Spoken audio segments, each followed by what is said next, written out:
Hi, everybody. Welcome to part 4, the final leg of another Festival of Modelling from the Interesting Modelling Company. And, well, we've got, excuse me, we're going to be talking to Ian Hartup coming up in the next 5 or 10 minutes. And he's going to be talking about AMT car kits.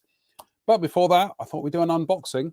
And, well, rather ironically, given we've got Ian coming up, it's a car. Well, it's a Jeep. Anyway, this I'm tremendously excited about building at some stage, and it's Italeri's 124 scale Jeep, because I don't build that many 24 scale cars, and I certainly don't build that many 24 scale military vehicles. So, as you can see, we have not opened this one up yet.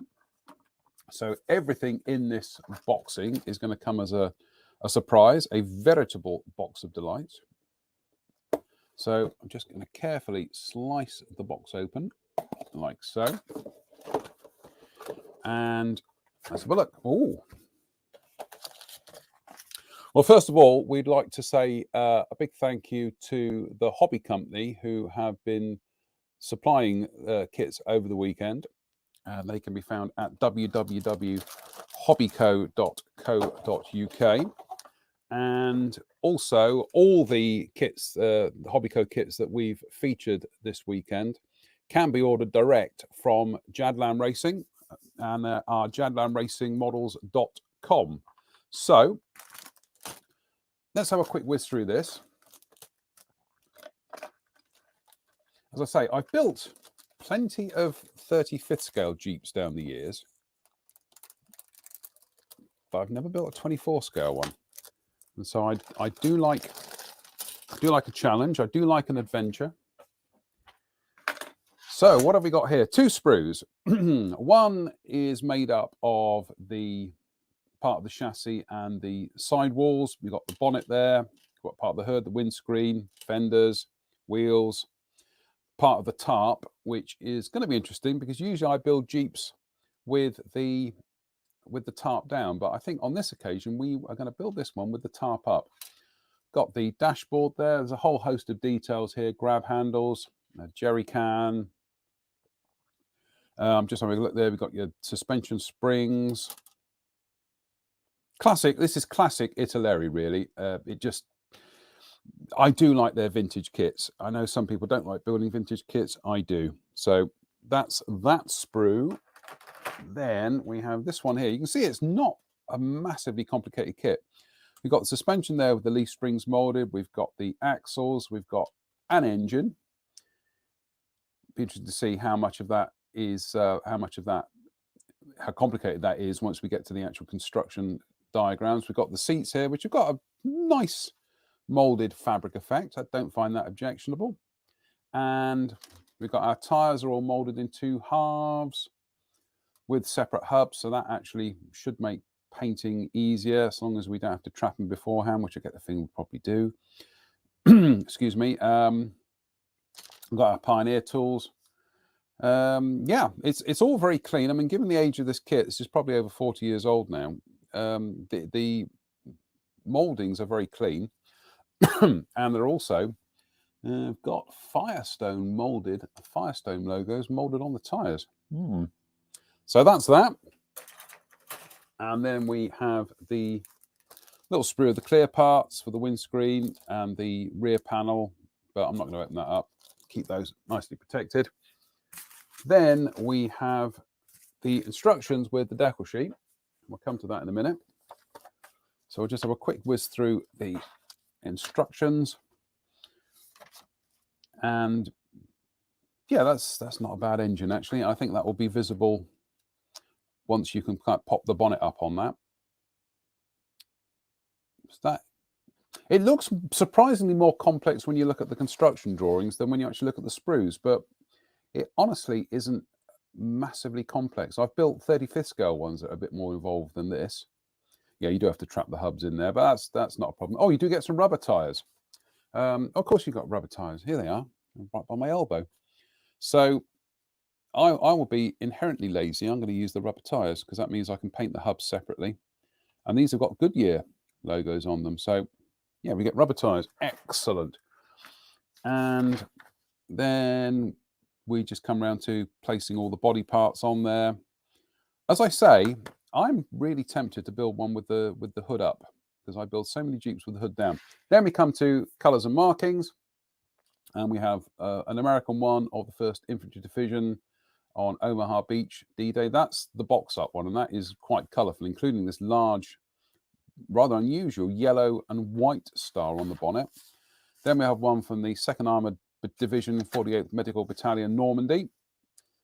We have another one from the 101 Airborne Division, Glider Infantry Regiment, Berchtesgaden in Germany, 1945, which is very nice. Then we have another one from the 6th Armoured Division, 50th Armoured Infantry Battalion. And then an Italian police vehicle. Sorry, a Brazilian expeditionary force, the 1st Regimento de Fanteria. I'm not going to do the rest because I don't know the Brazilian, but that is rather unusual. It's got Brazilian markers. That's Brazilian military police in the Second World War. How unusual, excuse me. And then finally we have a Seabees one, Navy Seabees one from Guadalcanal, 1942, which is rather nice. Got some interesting markings on that. I got to say, of the choice, I do like that one. And you do get a moderately large and quite comprehensive decal sheet, which includes some smaller markings for some of the dashboard bits and pieces there. Very, very, very neatly printed by Zanchetti. It's got a glossy carrier film, but do you know what? That doesn't bother me because A, I apply varnishes, and secondly, I actually do think sometimes that the glossy carrier films actually have a bit more traction. But they look absolutely fabulous. No issues there whatsoever. Would be interesting to count the number of stars on that US flag, because I got picked up on that once and was told I had the wrong number of stars on the flag, and then it was pointed out that the flag was from a point when there were fewer stars on it anyway. So there we go. But that looks great. But yeah, this will get built at some stage. And as I say, that vehicle there with the white bumper markings and the huge yellow and white star, that is lovely. So to build a 24th scale Jeep is certainly out of my comfort zone. So I am really quite looking forward to that. It's a chance to do some weathering. Hurrah. So, sorry, I've got a bit of a frog in my throat after doing all this yakking over the weekend. So, without further ado, we're going to say hello to Ian. Hello, Ian. He's going to talk. Hiya. How you doing? AMT. Yeah. Proper display as well. Proper display. Very professional. Well, you make an effort. I follow you and the guys quite a bit, dropping on the shows whenever I can. And we've always talked about what do we do about cars and stuff like that. And there's a certain amount of historic elements to the car hobby. AMT have been around a very long time. They're a big part of the US car modeling market. They're not that well known on this side of the pond amongst the general modelers, but they deserve to be. They're kind of a real linchpin of most definitely the American car modeling market, and it all goes back a very long way. And a lot of what you can buy now actually is still the original product going back into the 50s and 60s. So I thought I'd give a little bit of a talk through of how they evolved, how they came to being, what they did, and how what they did back in the 50s and 60s still affects us now with respect to what we're getting out of them in their latest iteration. And I thought something I can cover some interesting little side snippets and stuff as we go along. So I was going to say, Ian, the first I became aware of AMT would have been in the late 1970s when they were part of that the Matchbox AMT range. And that was when Matchbox, I don't know what the arrangement was, but Matchbox polybagged a lot of AMT kits, including some of the Star Trek kits, but actually not all of them. Matchbox, as far as I know, they only ever reboxed the Enterprise, although their catalogue had some of the other, it was the K7 Station, the Romulan Warbird. I checked this with Matt Irvin. As far as we know, Matchbox never never came out. reissued those ones. But that's when I first became aware of AMT, because they became Matchbox AMT, and then throughout the 80s, when they were they absorbed or were part of the Earthel group, and you had Eschi, so then you had Eschi AMT. We'll cover that at some stage, but like I say, it's Matchbox were acquired by Lesney completely in 1978, post the oil crisis of the early 70s. The plastic kit industry had started to deteriorate. You were talking with Drew or Spencer the other day about the eras of, when we'd get 1 or 2 new kits a year from the likes of Matchbox or Airfix, and we were all really thrilled about it. Now we get 2 or 3 new kit announcements every other day. So it's, we went through that pain. We went through the Hawk 100 era of Matchbox. And the less said about that, the better. Or was it the 200, the single seater? That's 200. The best thing to say about that kit is at least they spelt the name right. Bro. Yeah, I'll wait for Rob Monfay to send me something offensive by text later on about that one. No, it's a terrible kit. I think even Rob would agree it's a terrible kit. So most definitely. So we'll start at the beginning. So AMT came into existence about 1948, and they came into existence as the Aluminium Model Toys Company. And they were a side shoot of another existing organization, and they were cashing in on an element of the American car market that we don't really have over here, because the cars weren't in massive supply, and to get around the various color things, what the manufacturers did was they produced, with the assistance of manufacturers like AMT and SMP and Johan, these other companies, they produced basic models in a box of the car you were buying. In the beginning, they had no interior, no glass, they were a shape, and they were in the color you were going to buy the car. So the car salesman could show you, this is what yours will look like in the color you've chosen. And that is actually not that far removed from how Airfix came into existence, because Ferguson Tractor was produced as a promotional model to sell Ferguson tractors. Yeah, and as I said to you the other day, I actually had one up until recently. I say recently. When you talk recently, I think it was probably the late 90s.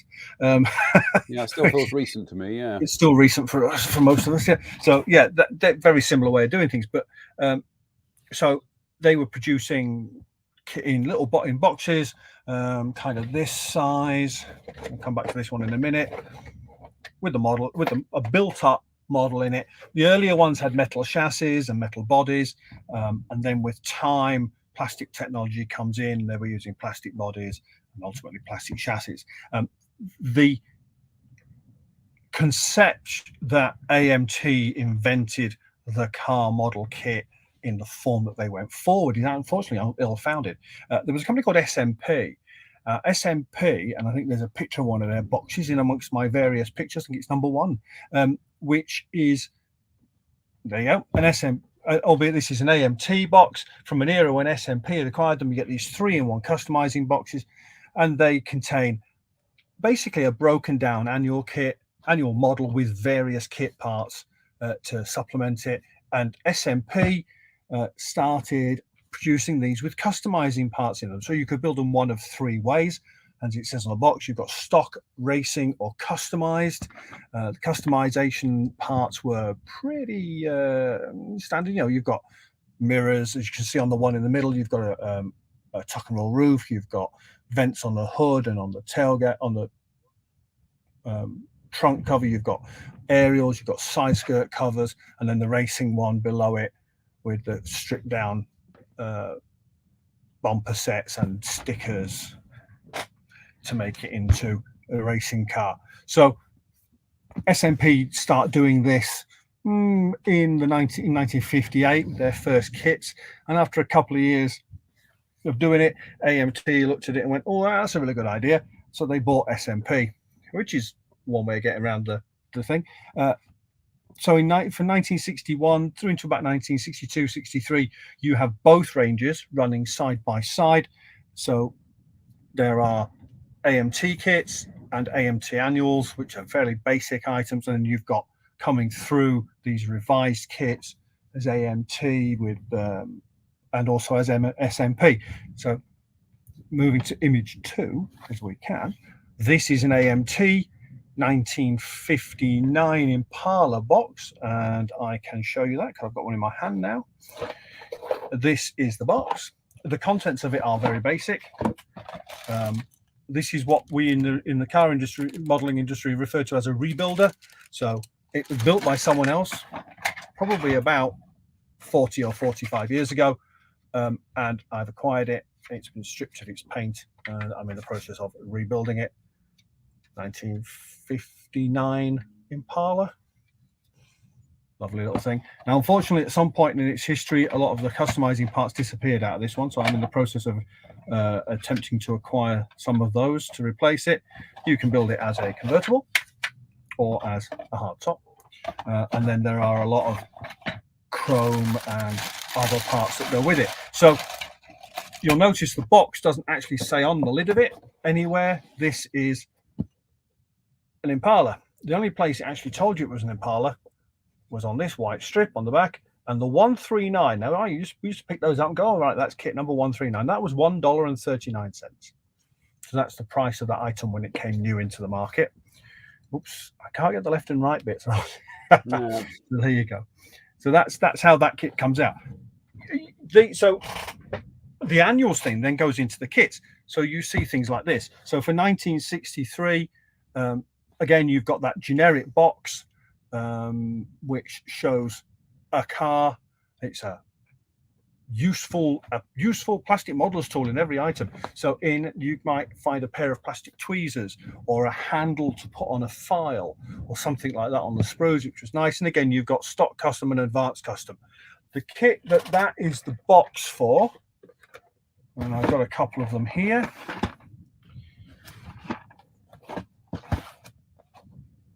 Okay, so there's the box for that one. So this one is 63 Chevy Impala, and that's got some really interesting parts in. That's a really extreme example on the advanced customizing side. It's got asymmetric hood, asymmetric tailgate, and has just been reissued by AMT, and they've the round 2, who now own AMT obviously, and they've reinstated a lot of those custom parts which were missing in later issues of the kit, and we'll come into why that happened later on. In the same box, it would appear, you also have a T-Bird. This is the 63 Thunderbird. Again, the box on the sides and on the top is identical. It's just the ends. By this point, they're not a sticker, or they appear not to be a sticker. They're actually completely around the edges of the box now. So rather than just a strip here, so that's to label the box. At the same time, they produce in the same year's production slightly less complex kits as a hard top or a convertible version. So you've got the 63 customizing convertible, the 63 customizing hard top. These are both Corvettes. So you've got a Corvette hard top there, Stingray fastback.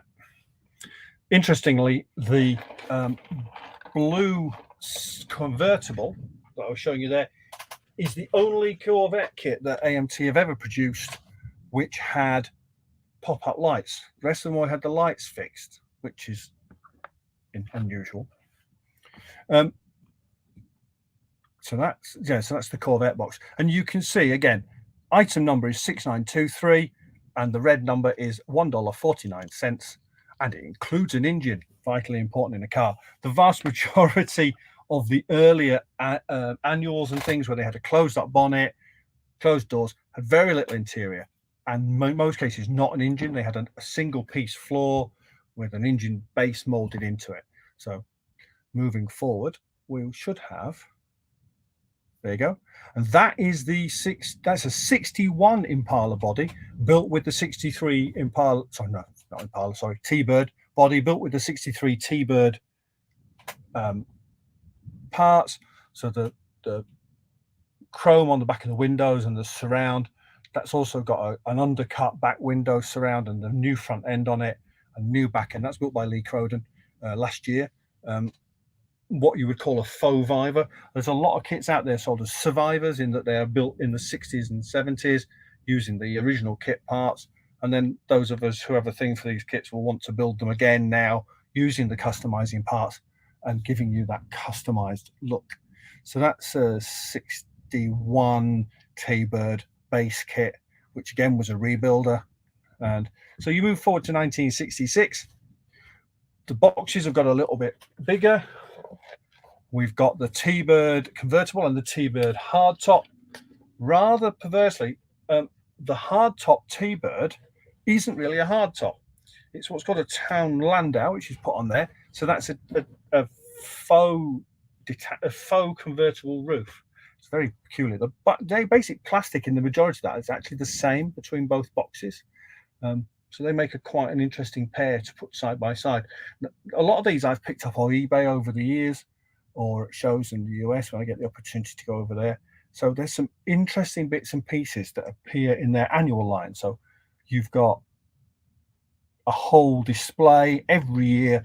This is this year's kits, all the 66 models, and they're still tying in with the annual, because there's still annual production going into the manufacturers, to the car manufacturers for the showrooms, and then the kits are coming off the back of that tooling, because in a lot of instances the car manufacturers paid for the basic tooling that was going to lead to the annual, and the kits were running off the back of that licensing agreement. Okay, so this is an interesting one. One of the last proper years of annuals in the AMT lineup is 1969. Now in 69 they're known as the blueprint era kits. So if you look at those instruction sheets on that, so this Corvette is as new. Look at that instruction sheet, and I'll quickly show you. The instructions come as a blueprint. Later on, Ertl, during their period of ownership of AMT, launched a magazine called The Blueprinter, and this is where they got that from. So your instructions are a great big single sheet. And the interesting bit is that the date of approval of the tooling and everything is actually legitimate on the instructions, and the painting information is included in here as well, as if it was part of the drawing.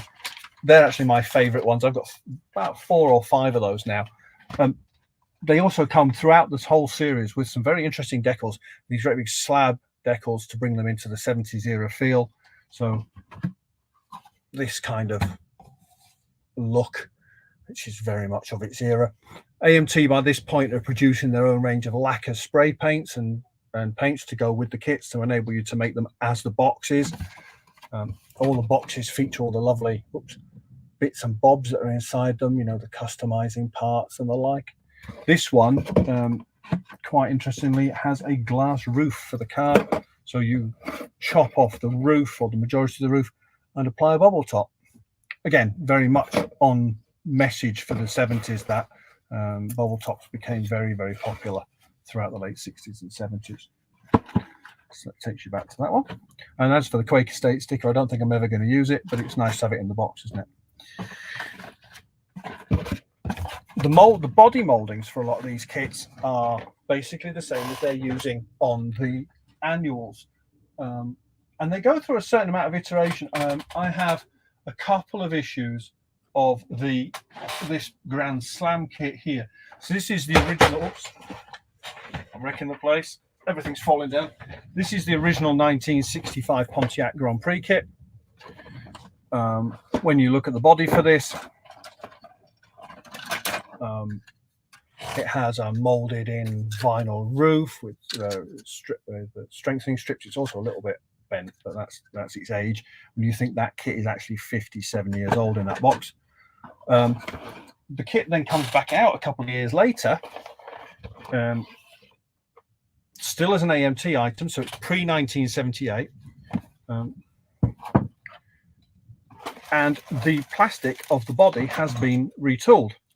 So we've lost the vinyl roof element. We've gained a little bit more strengthening going on in the body itself.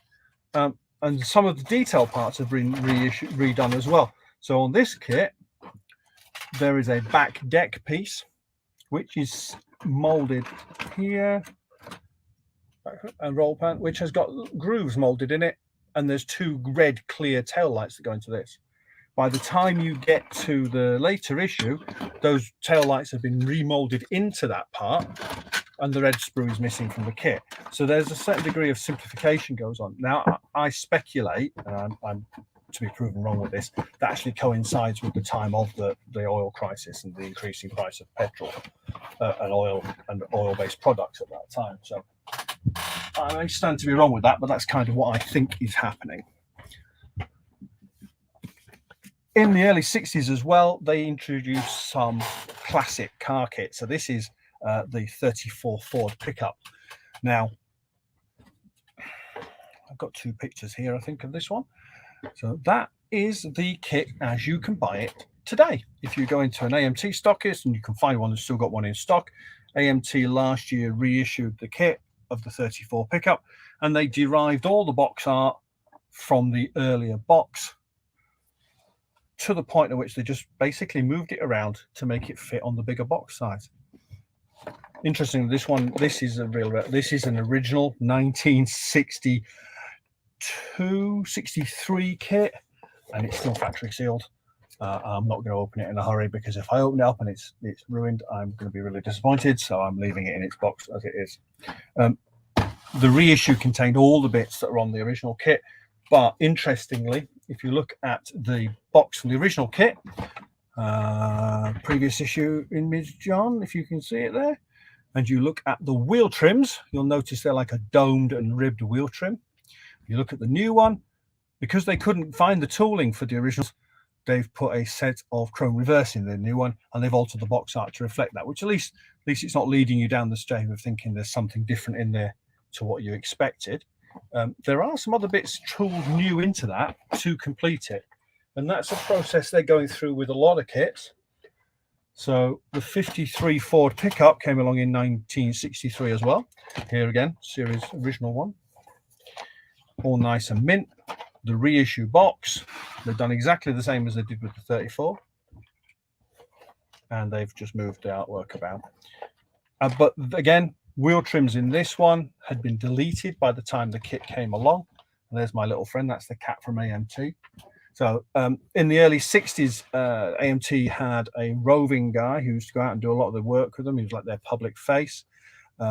He was known as Bud Anderson. Now, Bud Anderson would go to all the competitions and stuff all around the country that the AMT organization used to sponsor and back. And at one of these competitions, he was walking, allegedly, this is maybe apocryphal, allegedly walking across the car park, and some guys coming the other way, some kids went, "Hey, look, that's the cat from AMT," and it stuck. And for a long time, he was known as the cat from AMT, and on their advertising material for many years, the cat appeared. He's my bobblehead, and he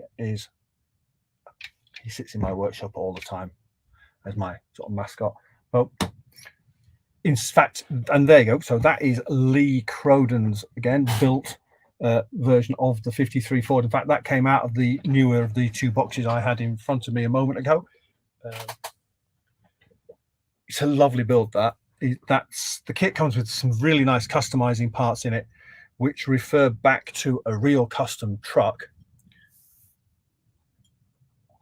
but not 100%, the Wildcat. So the Wildcat featured these real wheel arch covers, which are actually modified parts from a 57 Chevrolet pickup, and a revised front grille and stuff. Unfortunately, the car was destroyed in a fire at the workshop that it was built at later on in its existence, which is a real shame, because it was a stunningly beautiful vehicle with an orange and gold scalloped finish on it, painted by Dean Jeffries, I believe. We move into, coming off of that, a la carte. Now, this is probably the most famous of AMT's custom cars. The a la carte was designed by George Barris in the early 60s. In the late 50s, early 60s. In 1961, AMT produced a model of it, and this is effectively the first custom car kit ever produced. So what you see here are the first four boxes. So top right, we have the original box, which is because the kit comes with two kits in the bag. So you get the a la carte, which is a 1929 Ford-based pickup, and you also get a 1929 Ford Roadster in the same box. And that carries on through most of its existence. So the first two boxes at the back, the top right box is the original box, the bluey green box. Oh, no, flick back again for me a second, John. Sorry. The bluey green box is then a later issue. And then you get Mod Rod, so the red one and then the yellow one. By the time that version with the yellow artwork comes out, everything's still in the box, and that's the box side model. So that I built that from the parts from an original kit. As a box art, what you call a box art replica, so it matches the artwork that's actually on the box. It's a really simple build. The Mod Rod kit in itself is absolutely lovely. Uses all the parts that are in the original a la carte, but with a little bit of subtle changes just to make something different. And they're keeping up with the era of design.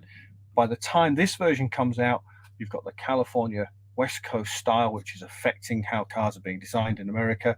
So the a la carte by that point is almost out of date. So they change it. As time goes along, the parts for the a la carte in the kit disappeared. In fact, now it's such that even though they've reissued the kit as the Mod Rod, the yellow version of the Mod Rod now, not all the parts are still in there, which is a real shame because the a la carte in itself is such a stunning little car.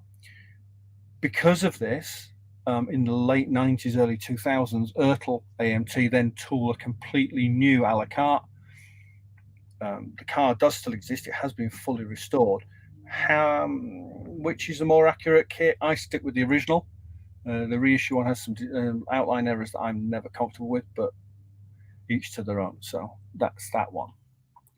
So we come into later iterations of it. So the kit then comes out as a street rod. If it's been a Mod Rod, it comes out in the street rod series, which is a set of 34 models that they do all with the street rod logo on them, all converted to early 70s street rod style. So hence there go your nice wheel trims. This is a conglomeration of parts. It gets various modifications done to it, and that's when you start to lose the historic a la carte parts from the kit, and it's a real shame.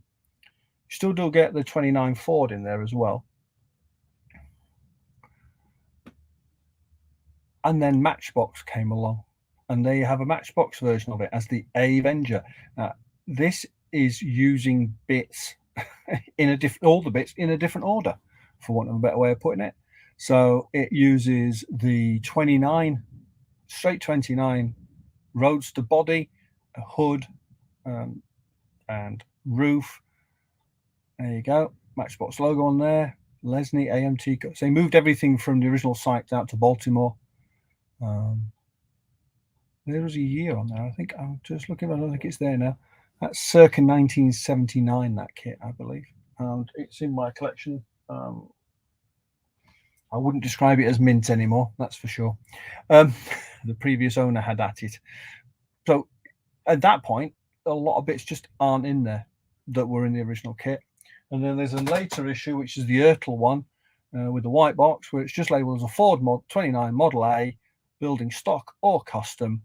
And basically, it's as many of the bits as they can get in the box from the original releases, and it's probably about 45-50% of an a la carte and other parts in a lump with the chunky tires that were in the previous Matchbox issue. And that's the end of that, for want of a better phrase.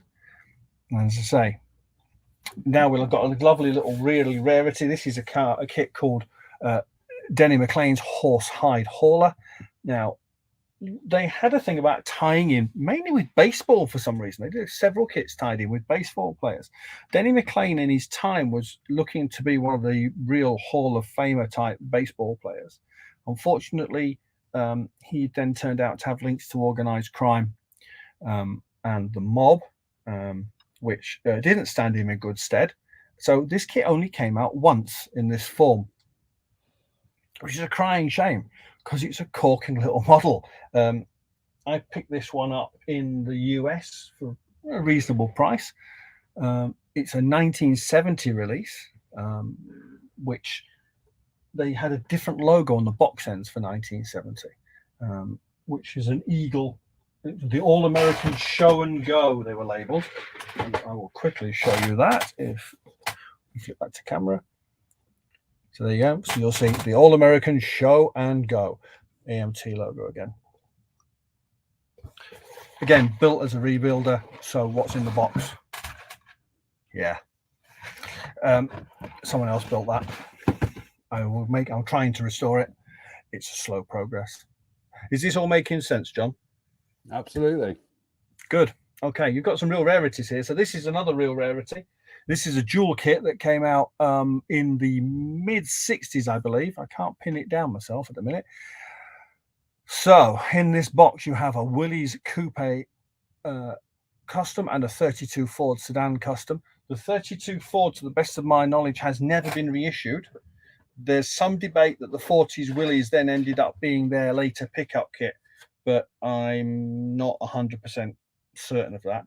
The example I have is molded in a rather funky pale blue plastic, and is complete and unstarted. So you can imagine how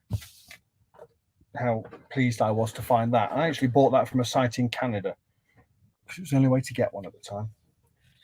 So that's sort of a brief history of AMT. Now, when you get into the kits, they are basic in a lot of cases. I see, that's there you go. Coming back to another subject, that's an SMP kit rather.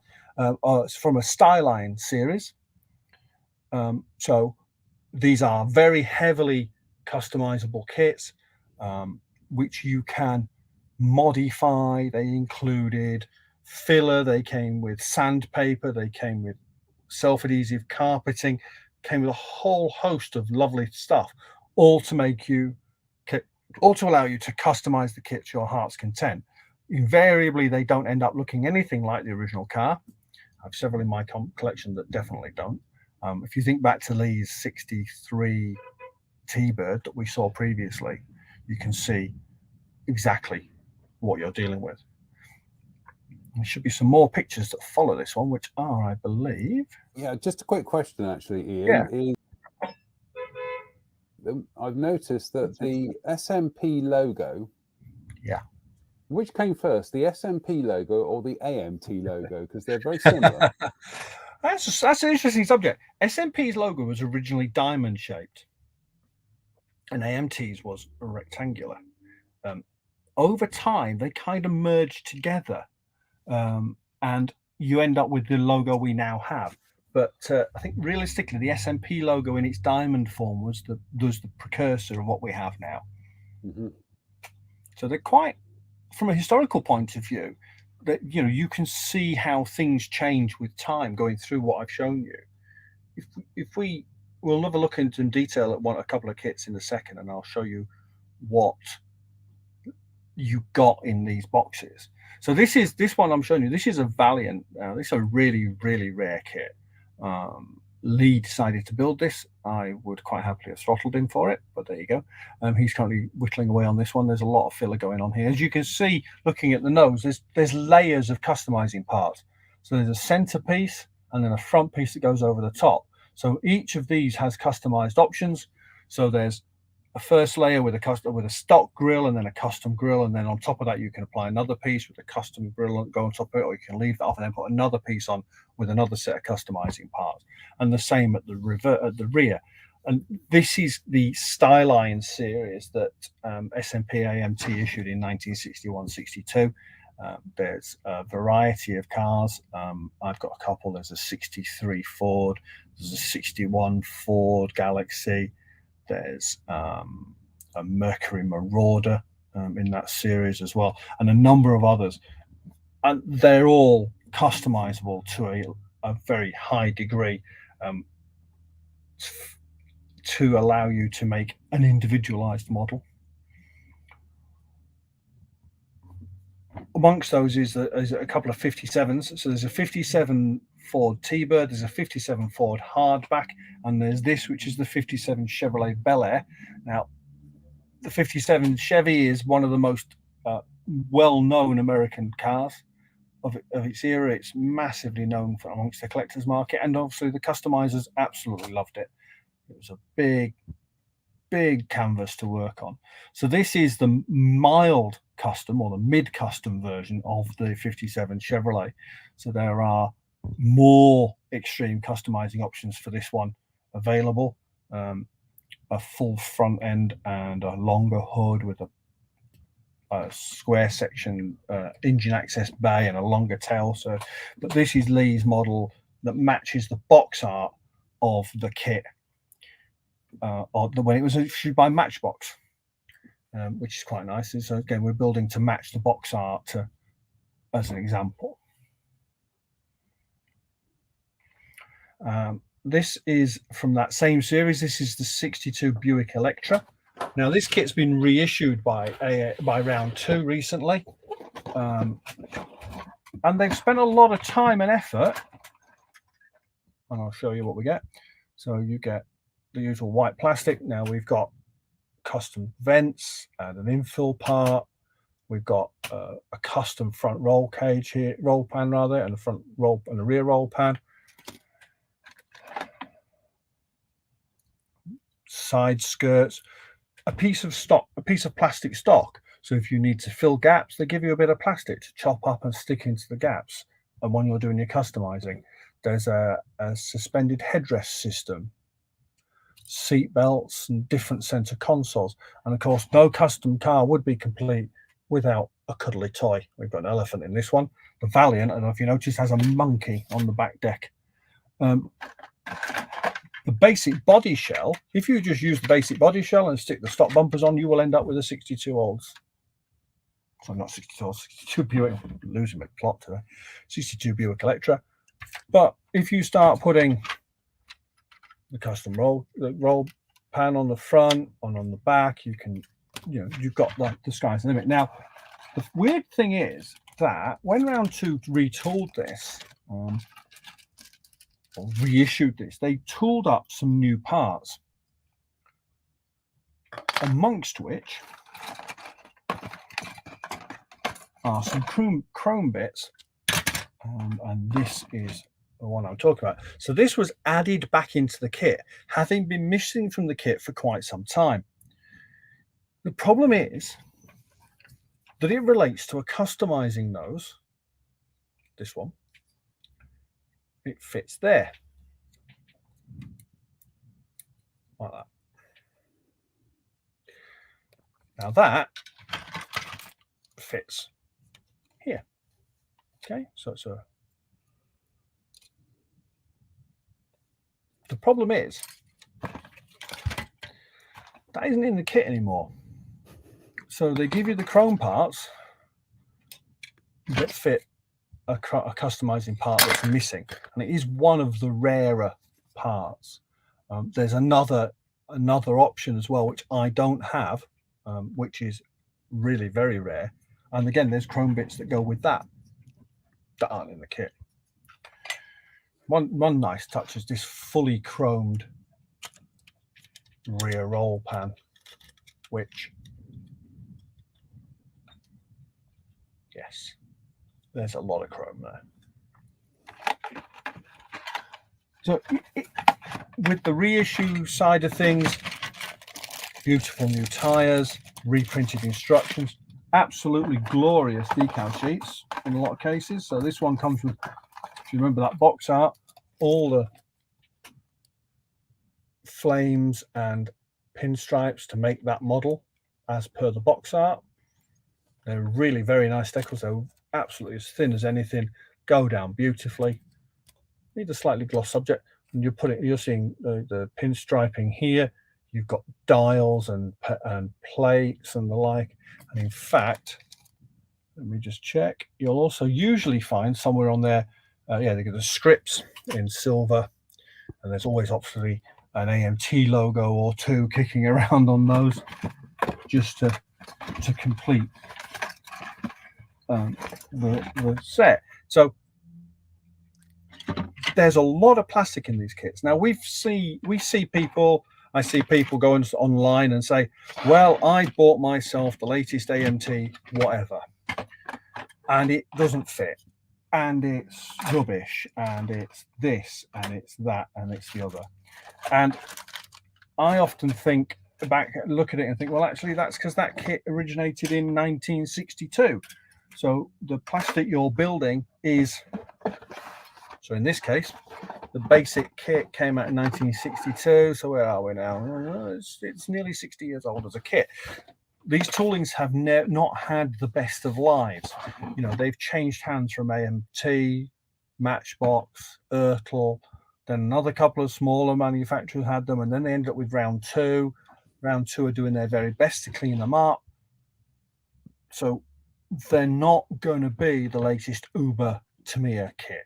You know, if you build it next to Tamiya's new Fairlane 240, you're going to be really. But, and I say this, they have soul, they have life, they have character. What you do with these models is entirely up to you, because the customizing elements in there are saying, don't just slavishly follow the instructions. Build it with your heart. Build it with your imagination. And that is the big thing for me with these kits. I love AMT kits because they give me that opportunity to say, I wonder what the custom part of the front of that would look like on that one.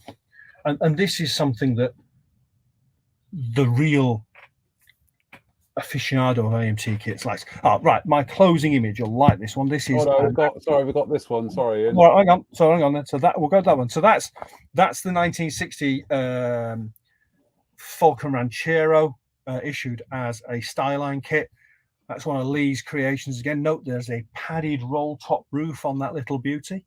It's got a custom bullet grill, some very nice custom wheels, a custom tonneau cover, and he's slammed that to the ground. He's debadged it. I went a slightly different route with mine, and I have mine here.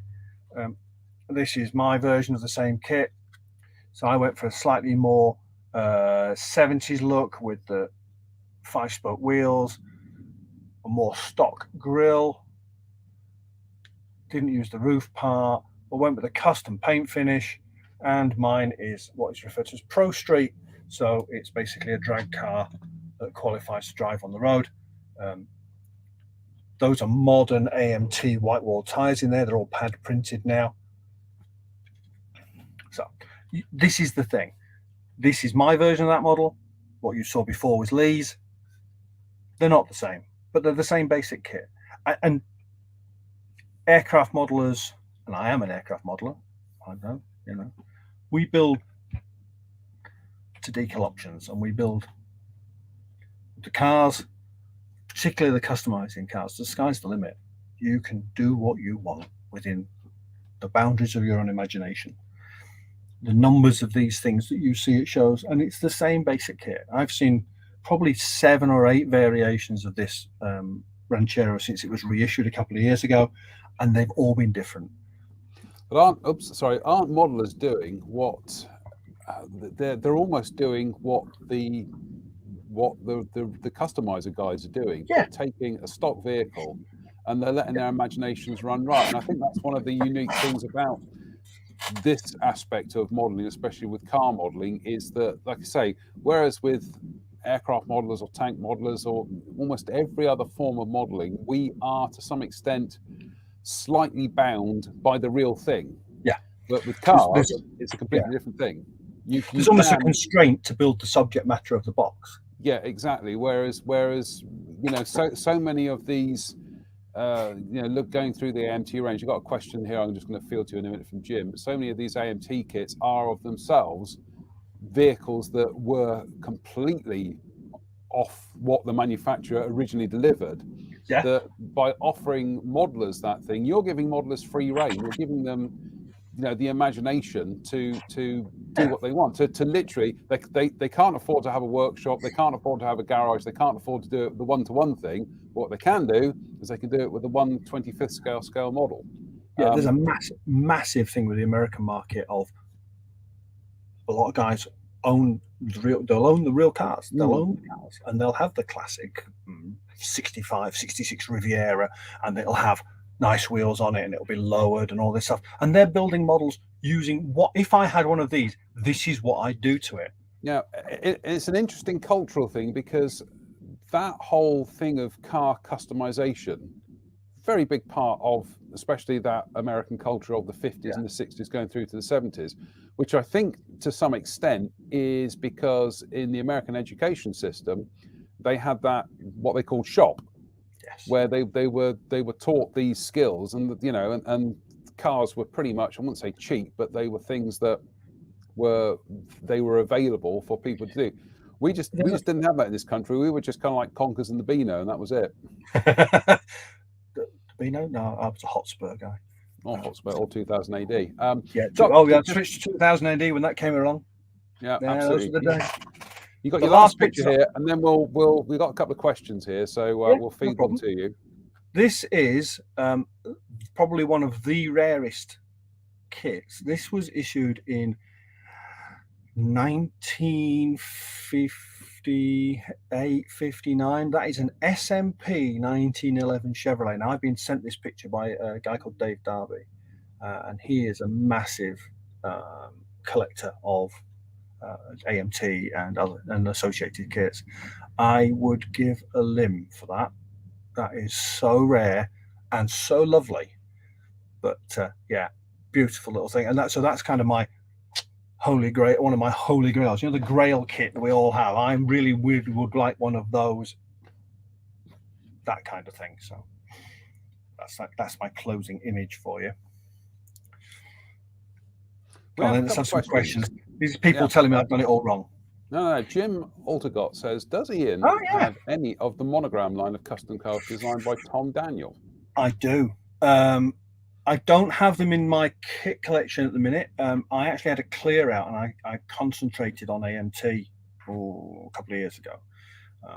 I've built several of them. I have a Tijuana Taxi built in my kit collection, which can often be seen at the Scale Model World and associated shows on the Custom Car and Hot Rod Special Interest Groups page or tables.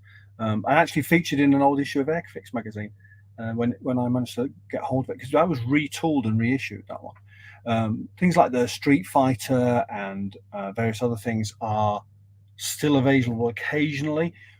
With the Atlantis acquisition of the old or older Revell Monogram tooling, it is noticeable they are reissuing them. The Groovy Grader has just come out, which is a great thing. Whoever thought of making a hot rod of a gravel grader?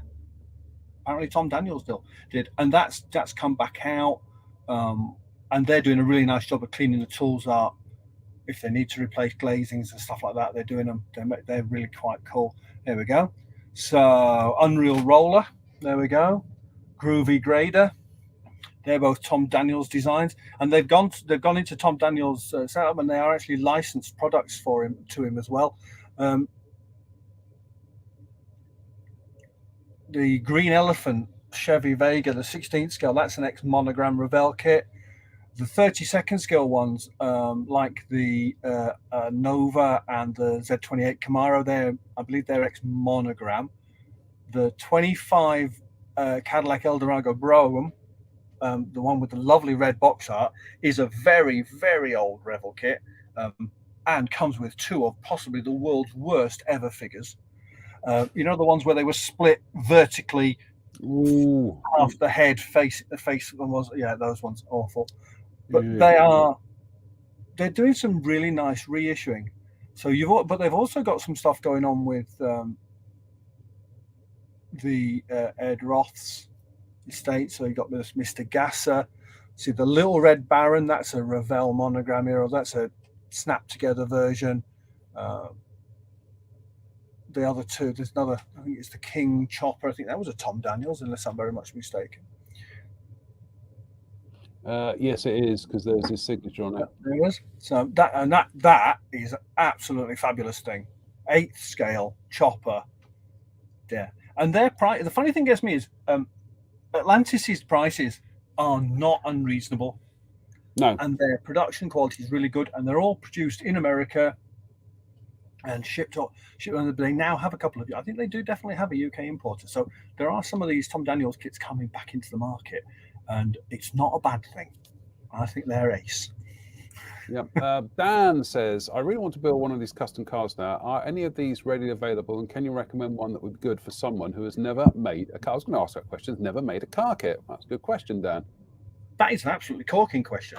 Good news is, yes, shed loads of them are available. Because Round 2 acquired AMT in 2007, and they have a really good distribution network all over the world, you can pick up a lot of their kits now.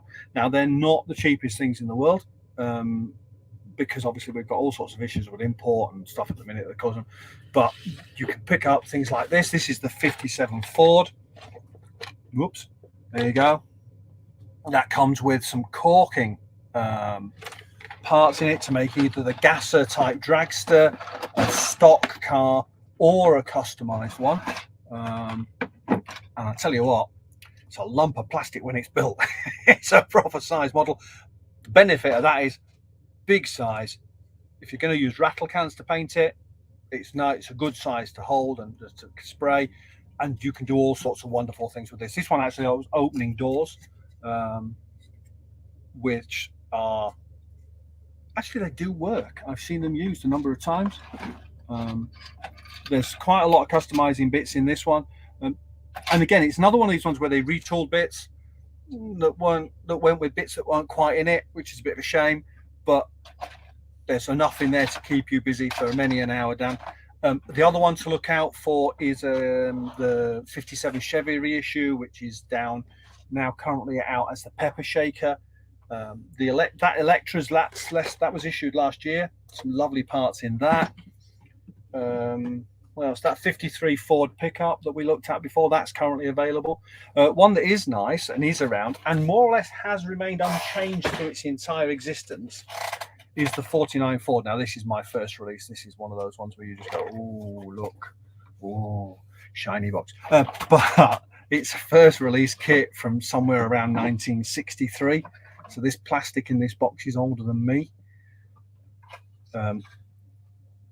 Shoebox Fords. Now, the thing with shoebox Fords is the guys at AMT had a real thing for them. So the bits in this kit are stunningly beautiful. There's custom roll pans and noses and all sorts. Coming back to what we were talking about, the customizing guys, they used to present hints by various customizers on the instructions. So you'd have Cushenberry, Barris, the Alexander brothers. Lee, who I mentioned previously, Croton, has an absolute thing for the Alexander brothers, and he builds so many models that are based on their designs, and they are lovely. So this is what you get. You get a nice instruction sheet and these instructions are still more or less in use in the current kit. They haven't changed them much, and it will talk you through the various options. There's also an engine stand, should you wish to not display the engine in the model. And the usual cuddly toys and things are in there. And they're nicely laid out. They tell you exactly what you need to do to make the model you want from a point of view of the basics. From the point of view of what you do to it, that's entirely up to you.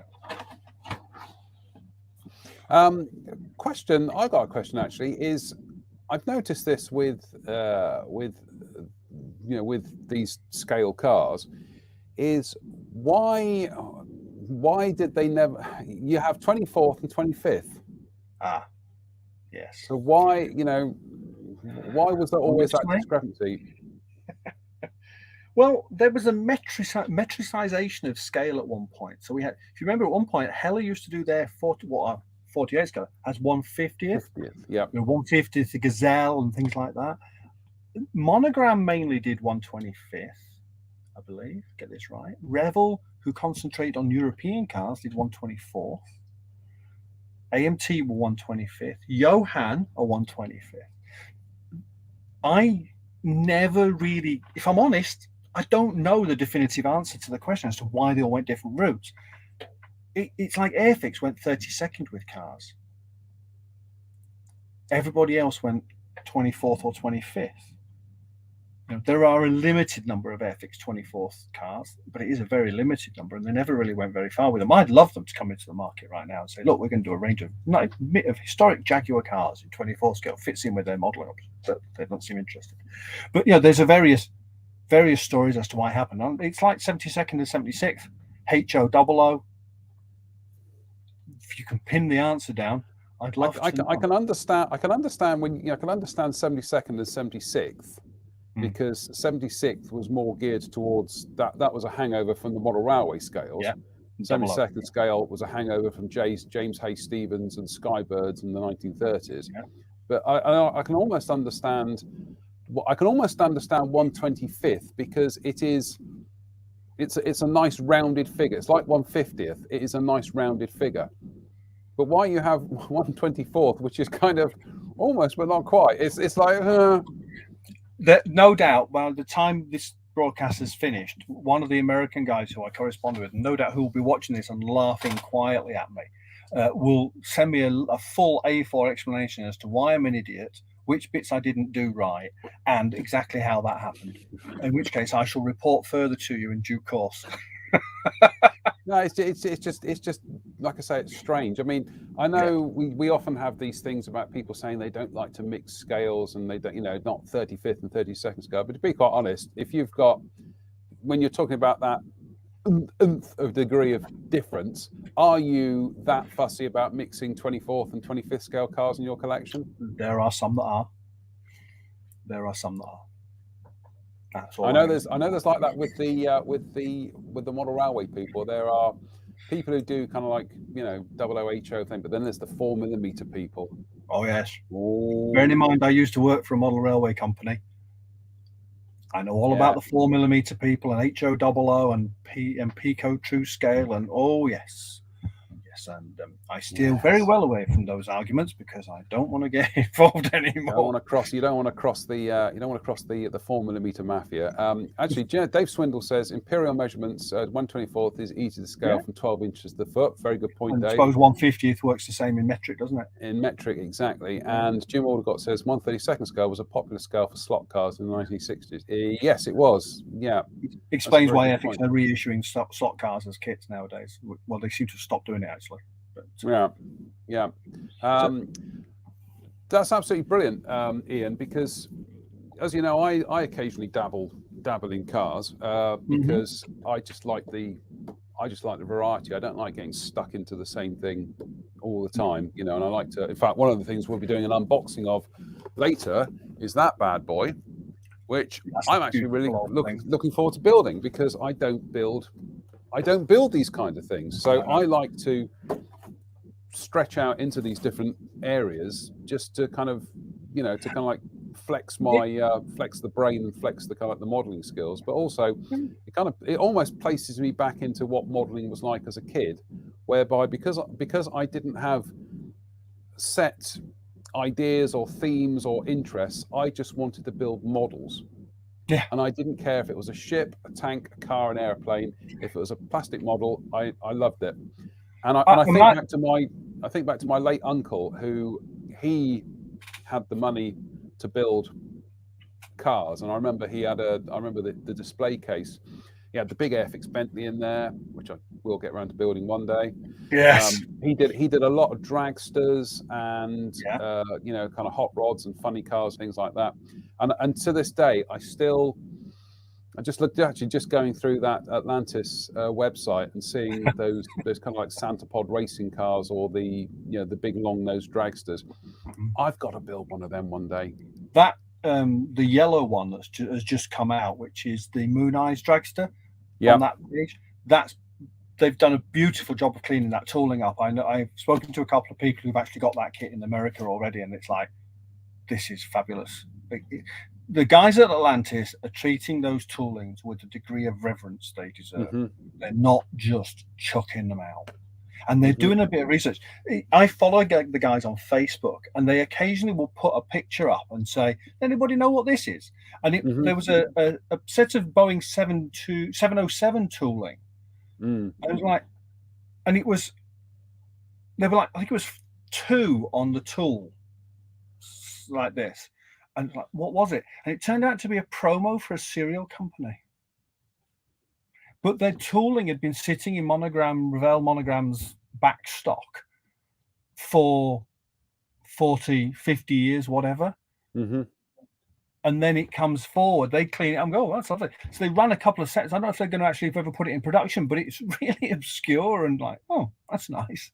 So nice, that Chevrolet 55 Chevy 2-ton stake truck, the blue one, That one. 48 scale.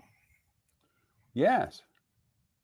Absolutely lovely. When it was originally issued, it didn't come with glass for it, but I noticed they've tooled a glass setup for it, which is quite cool. But for 20 bucks. Yeah, I'll say $19.99. That's. Do you know what? We're going to go slightly. We're going to go slightly off topic here. But whilst we're actually on the, I'm just going to have a quick look at the aeroplanes. Yes, because definitely the Red Baron. Oops, my compressor's joining in. Just while you're scrolling through that, I'm just going to grab a box from behind me that I wanted to. If Ed Wood's still there, I want to show him it. What? Sorry. Because it's there. I missed that because my compressor decided to join in.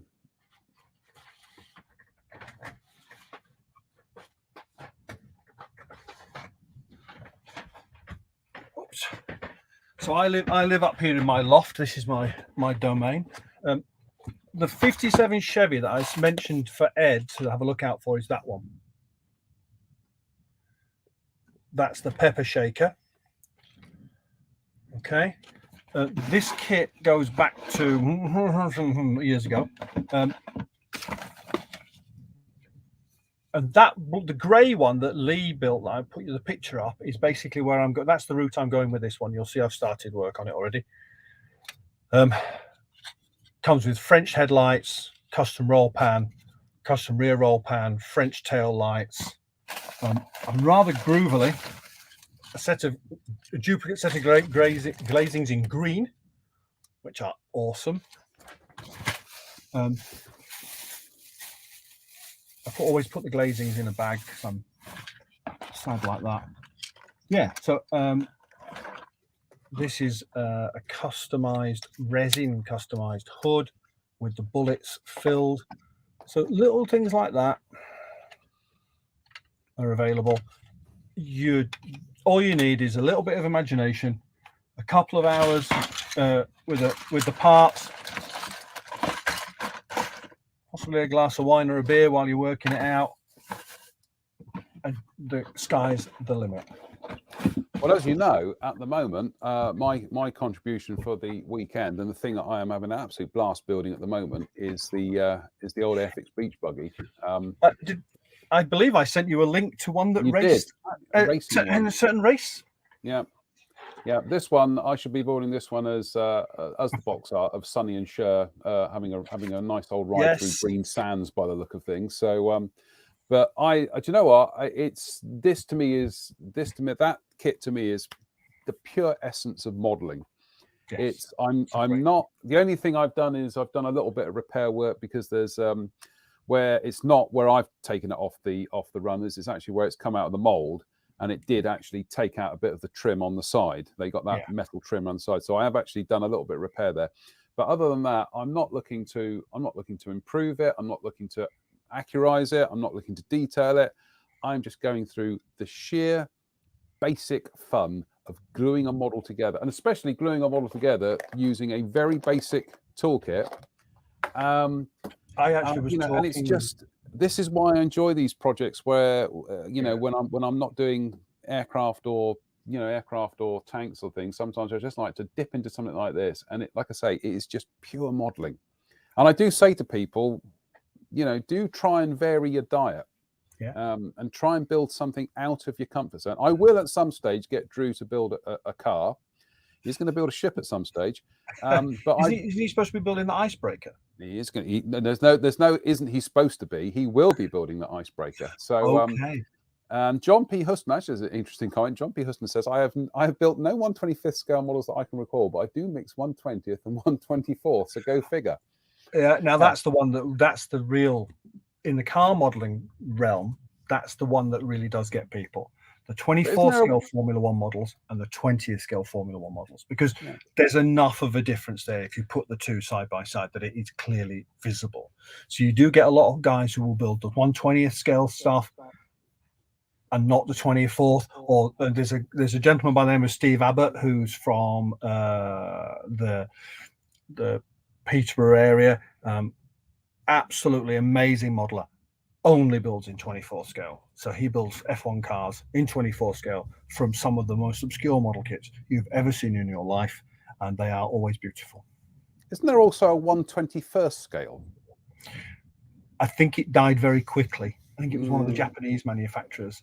It was linked to the advent of 1/20th scale. Yeah. But, one last Bizarre. couple of bits I'll show you before we pack up. If you Yeah, want sure. obscure AMT, here we go. Tied in with Bonnie and Clyde when the movie came out, with Warren Beatty actually featuring on the artwork, if you look carefully. There you go. Complete with bullet holes. Yes. Picked those up in the IPMS Scale Model World kit swap a couple of years ago. Absolutely thrilled. They are still bagged and sealed inside. And then Fabulous. Absolutely. they're fabulous. great, aren't they? I think they're fabulous. And there was a series of MPC did one called the Gangbusters, which was Yes. a Lincoln with bullet holes in it and loads of machine. That's been reissued by AMT because Round 2 now own MPC, Limburg, AMT, Polar Lights. Go figure. Put them all together. The funny thing is, you know, that 34 Ford pickup that we looked at earlier, where I've got a first release one. Mm-hmm. At some point we think it's in the early to mid 70s, that tooling disappeared. Mm-hmm. And then about 10 years later, Limburg, who at the time were a completely separate company, issued a 34 Ford pickup. And it was the same. It was that kit. And they modified it as well. They put a stake bed in the back of it as well. And all sorts of bits. And they came out over a couple of years. And then Round 2 acquired Limburg.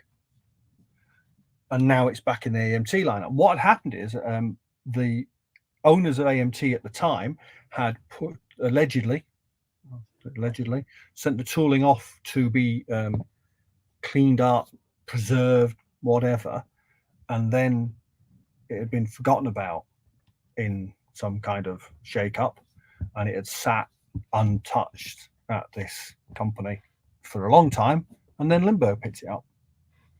Went, oh, we'll have that. And it comes out as a Limburg kit. Just checking, Airfix did a 28 Lincoln, didn't they? It's the same kit. It's the same kit. That's because that was MPC, wasn't it? Yes. They had a tie-in with MPC, so I think that's how we ended up with the Dukes of Hazzard stuff in Airfix boxes as well, didn't we?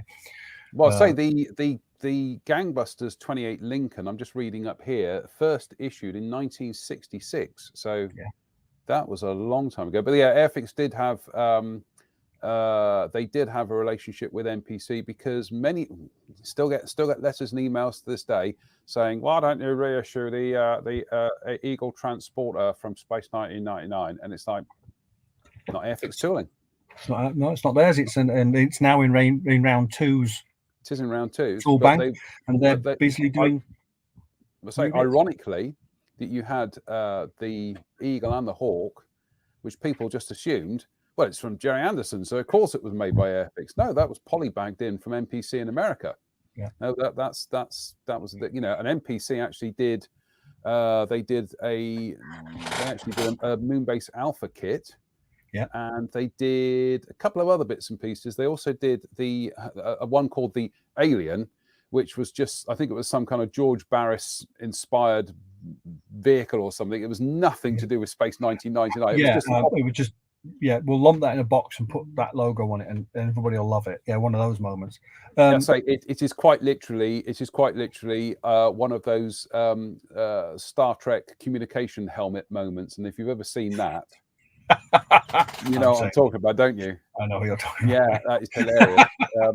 I would say to people out there that if you look up the documentary series, the kits that the toys that made us, there is actually an episode about Star Trek toys. Hilarious. The Star Trek space helmet thing.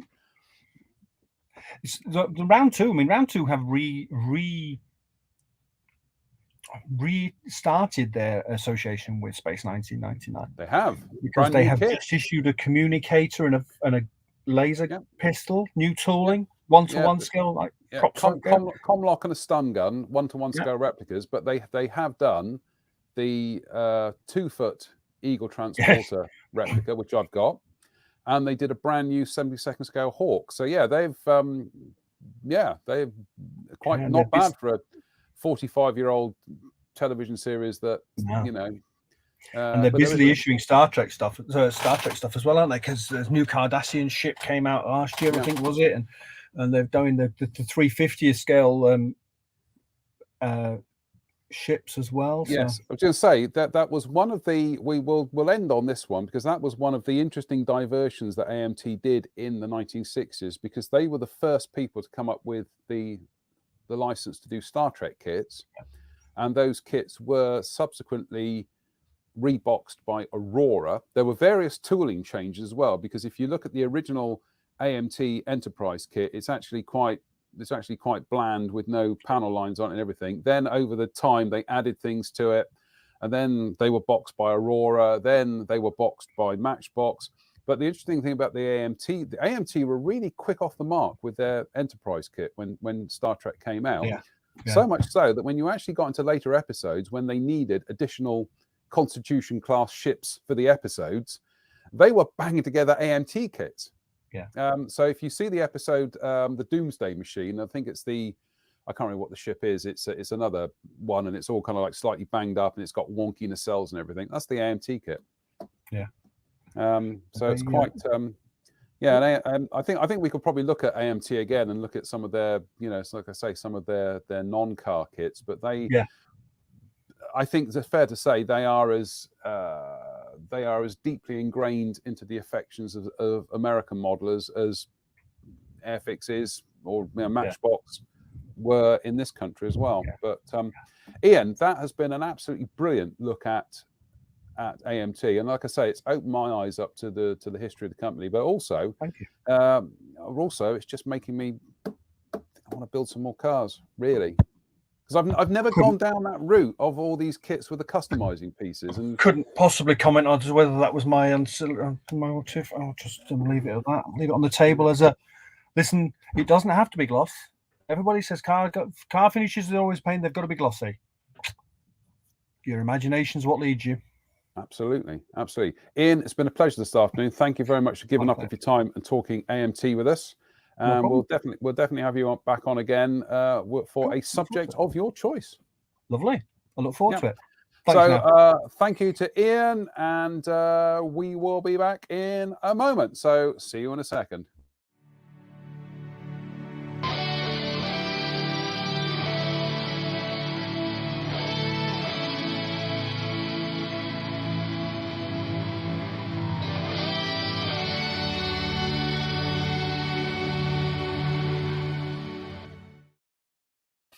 Goodness me, we're coming up to just short of 4 o'clock now. So again, big thank you to Ian for that. That was absolutely brilliant. And like I say, I've only ever really became aware of AMT when they started coming as part of the Matchbox range.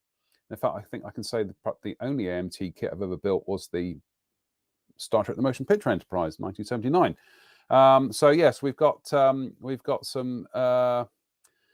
comments here. John P. Houston says, John, you're building a Mini Cooper, aren't you? I am. I'm still trying to get around the fact that the plastic on that Fujimi kit, doesn't matter what paint I put on it, it's got this texture to it. And I've tried sanding it and everything. I have come to the opinion that what I'm going to do is I'm probably going to just cover it in red primer, then paint some panels in British Racing Green, and then have it as a kind of corner of a junkyard kind of car. My original plan has got out the window. It's just something weird about the plastic. It just will not take paint. But yes, I am building a Mini Cooper, building a beach buggy as well. Neil Gilborn says, go heart up. There we go. Stan Collins says, thanks, Ian. Yes, thank you, Ian. And Dan Wood says, thanks, Ian. Got my shopping list updated now. Absolutely.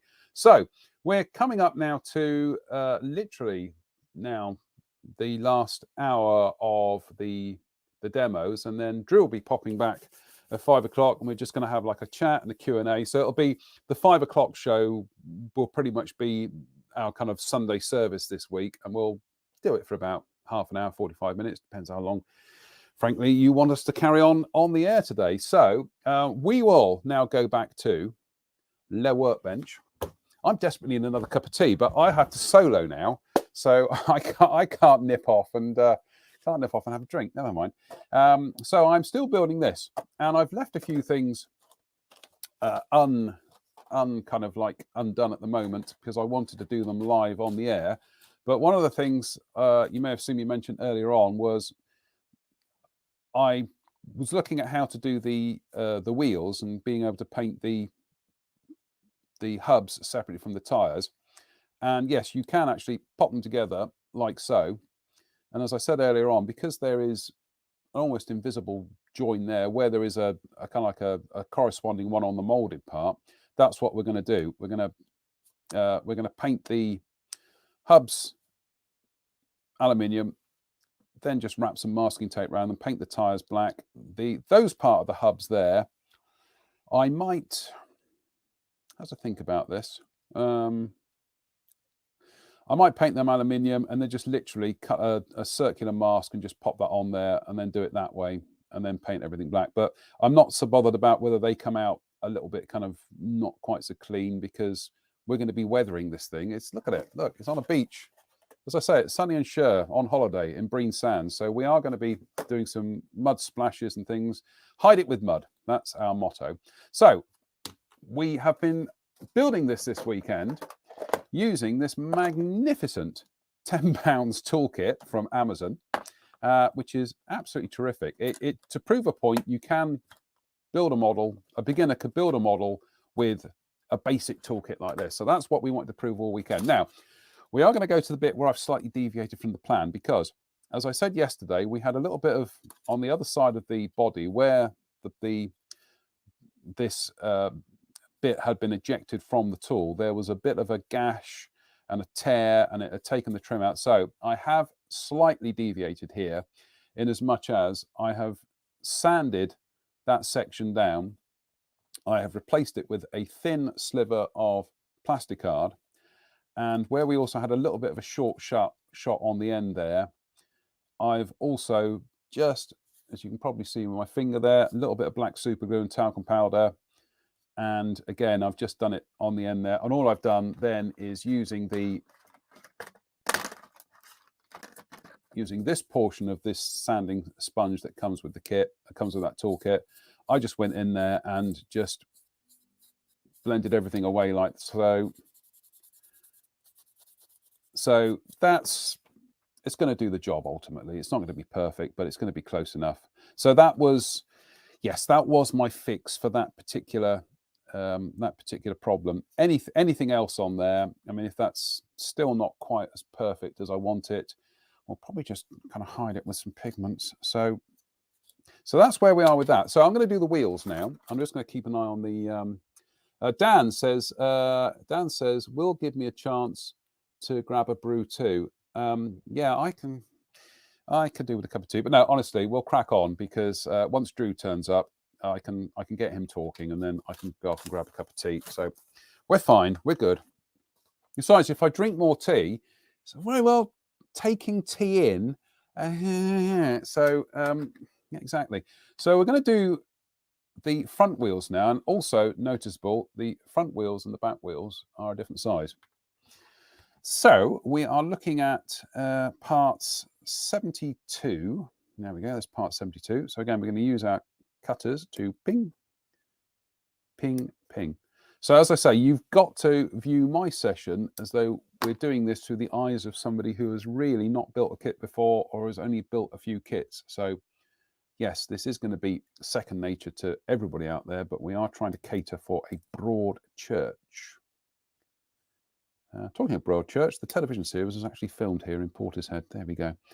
Little trivia moments. Now, what I'm going to do is, got a little bit of a sprue tag there, so I'm just going to use that part of the sanding stick to go in there and get rid of that whilst we've got it there.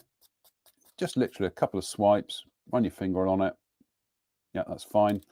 And again, we've got just a little bit there, so we'll go in there and get rid of that, turn it over, get rid of that, and then I think there's one more there, and then we'll do the nice polishing part there. Oops, and just oops.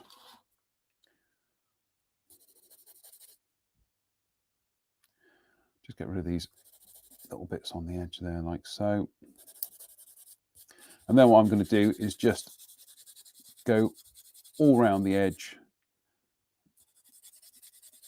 just to kind of even it all up, really, so we don't have any flat spots. Like so. And as you can see, when you actually pop that tyre on there, it's quite a neat join. It's certainly nothing to worry about. And again, I'm just going to do the same there, is just go around there and get rid of those little bits of plastic there. Now, we're going to put the hub on, which we're looking for part 71, which is just there.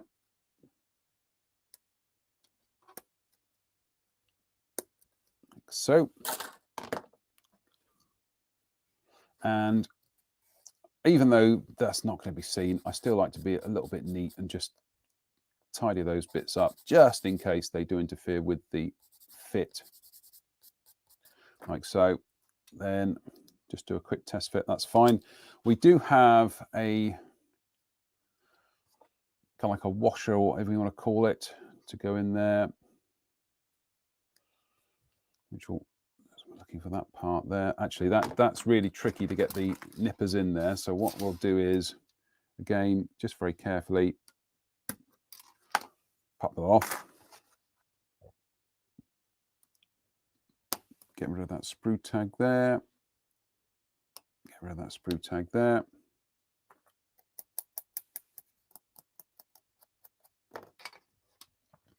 So that then drops in there like so, making sure to have the, obviously to have the divot pointing outwards. Then what I'm going to do is, this is a weird thing that I do with wheel hubs sometimes. So this is purely kind of like an idiosyncrasy that I do, which is to flow a bit of liquid cement in there like so, but then I twist the part round so that you're getting, what you're doing is you're distributing the glue around the edge, but as you're doing so, you're creating friction, you're creating a kind of like a bit of a melt, and after a while you actually feel the part start to resist. You don't need to do that, and I don't know why I do that when I'm building kind of wheel hubs, but I just find that way it's absolutely kind of really securely locked on then. So we'll just do the other wheel hub while we're at it.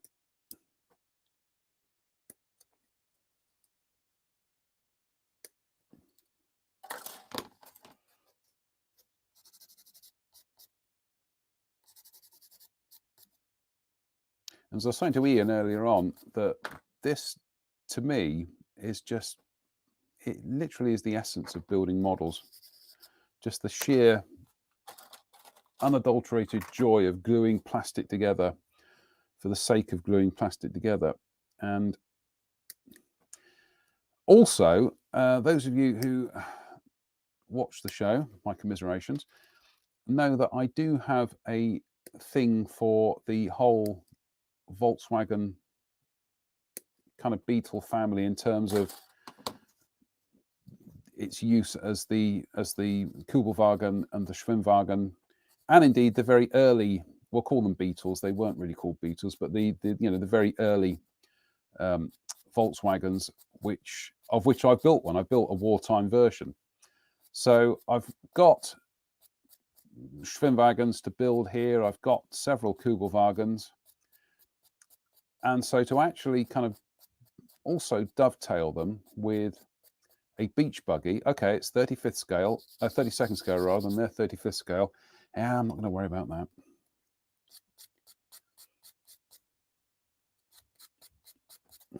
I really am not going to be able to buy that. And also, I do believe Takom did last year, they did a brand new kit of a wartime, we'll call it a Beetle, just for the sake of argument, we'll call it a wartime Beetle.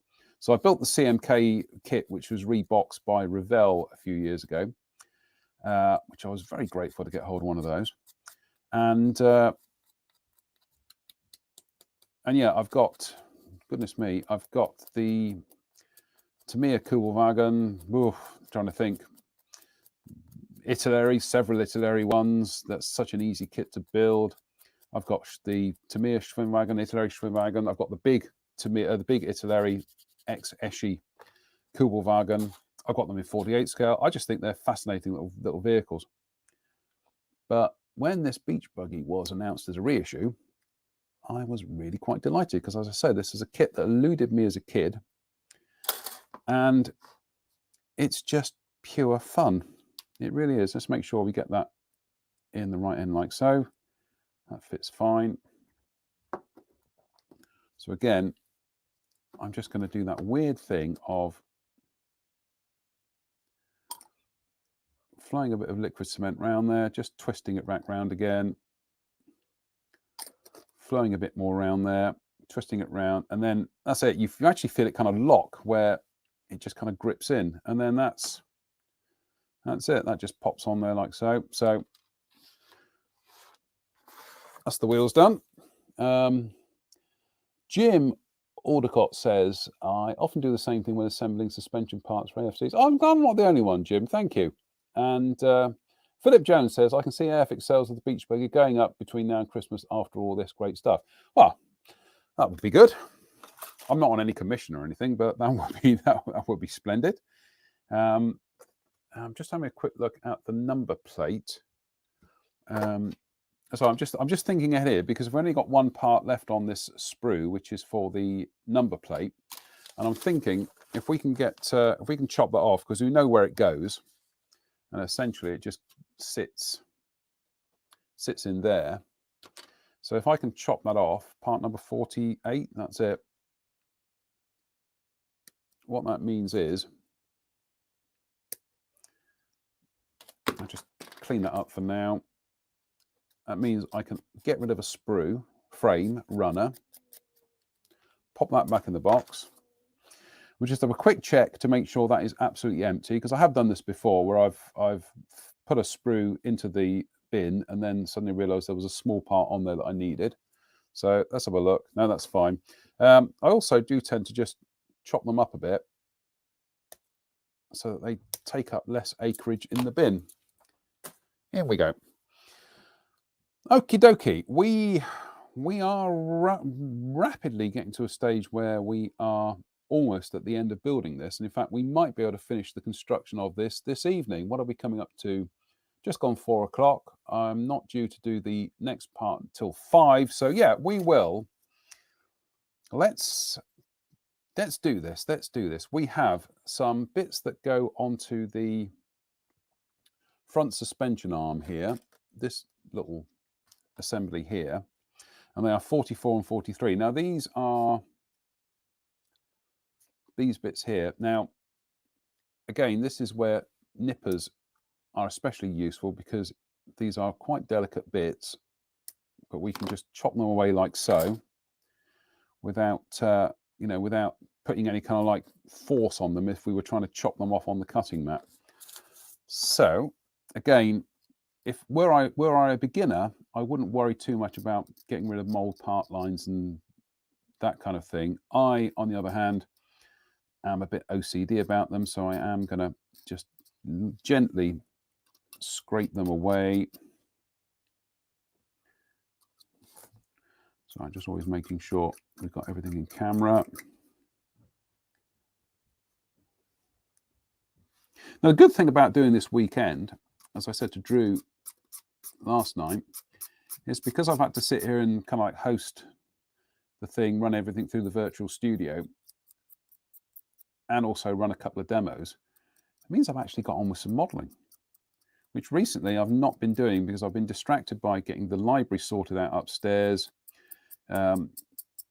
just life in general.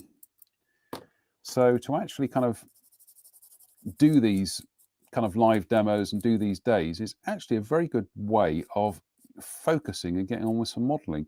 And so I had a chat with Drew, and I think we're not going to do a kind of like a festival again soon, but what we're thinking of doing, I mean, we'll have a chat about this later on, is actually just kind of do a day where we'll be backwards and forwards between each other's workbenches, and also get other people to join in is just, you know, prop us up on the corner with your iPad or your Kindle or whatever, and, you know, kind of join in, post pictures of what you're working on. So it's kind of like an intense workshop session, I think is a good way of putting it.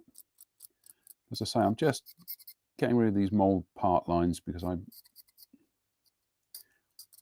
I am quite finicky.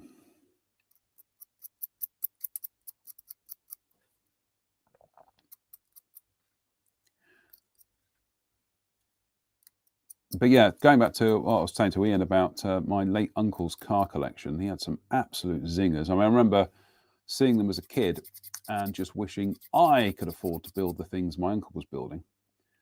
But I do remember he did have the big Airfix Bentley, which one day I will build. I mean, I know it kind of comes in and out of the range every now and then, and I really should try and convince Mr. Luckhurst at Hornby that one needs building.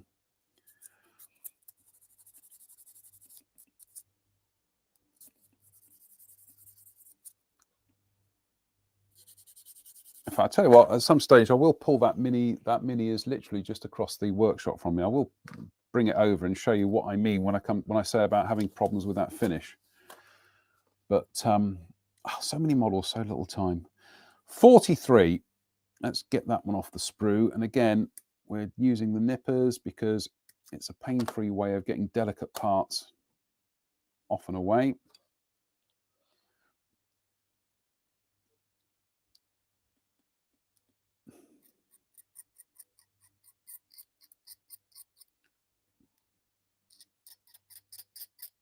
Oh, that's a lovely sound. That's a proper modelling sound, that is.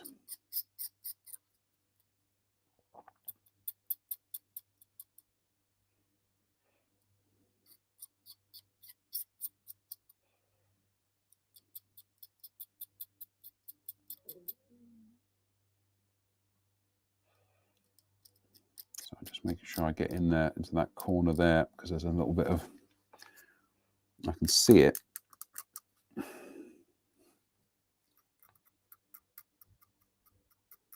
Also, down the years, I don't think I've really built that many Airfix cars, if any. I'm sure I built probably the GT40 about 25 years ago. Let's have to think. Monty's Humber, I built that one, and that was nearly 30 years ago. But apart from that, I've never built. Well, I haven't built that many cars, but I've not built that many Airfix cars as well. And I think, like many people, I used to kind of flick through the catalogue as a kid and see all these wondrous vehicles,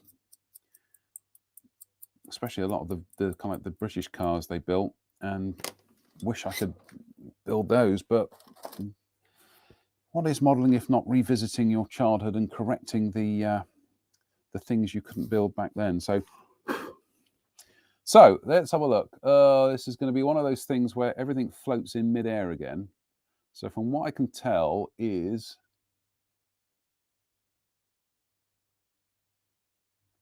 well, that seems to sit on there like so. That sits in there, and then that sits on top like that. In theory. We'll have a quick look at the box art. Yes. Yeah, I see how that goes. Right, okay, that's that bit there. Goodness me. Okay. If anybody can hear any extraneous noises in the background, that's probably my stomach, despite the fact that I fed it at least an hour ago. It's it hasn't quite got the message. Plus we had cake, so oops. Now there, I've done what I said that you shouldn't do with this, which is apply it first and then try and join the parts. But I've done that just to get a bit of tack on there,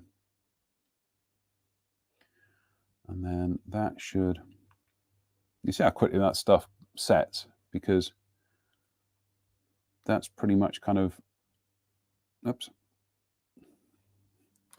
That's pretty much in place now. You couldn't do that years ago with tube glue.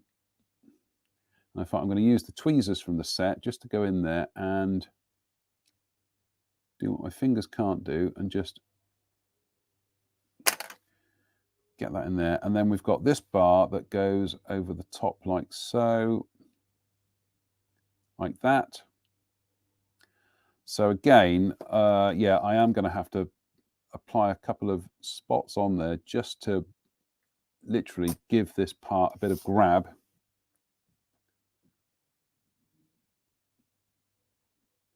Then hopefully, oops.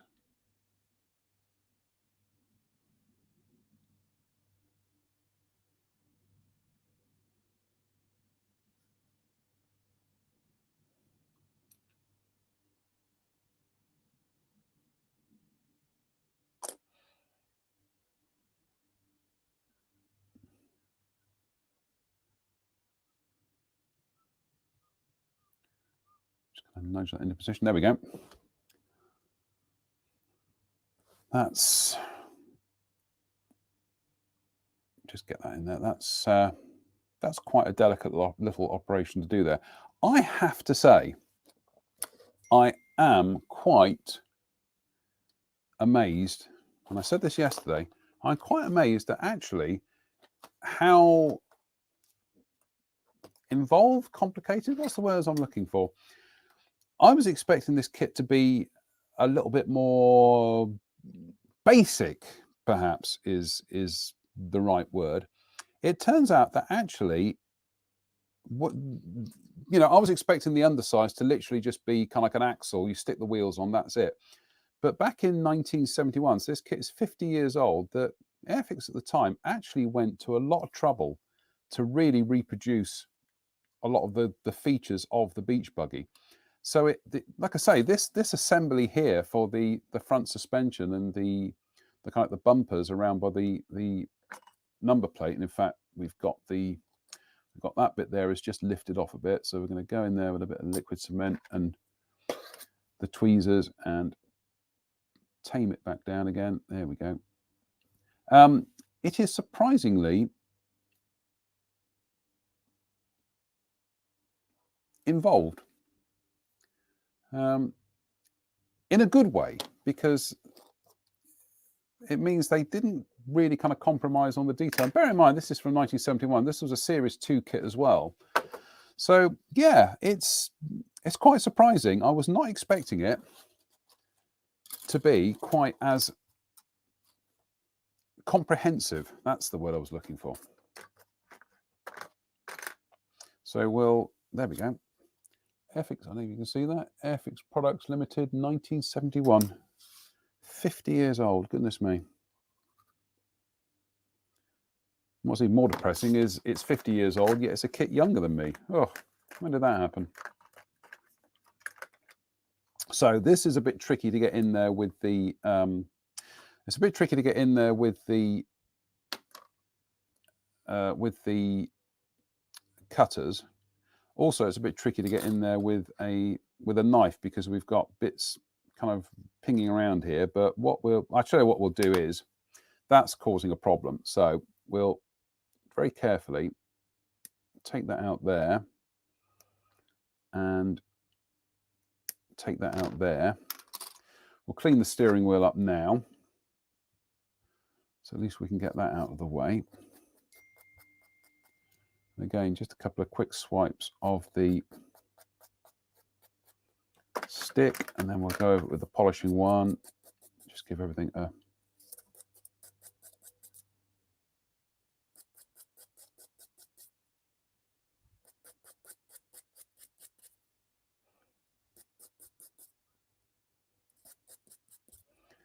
like so. Right, that's done. So we can pop that back in the box. That's better. It's flatter now, so we can actually go in there with the knife and just very carefully pop that off.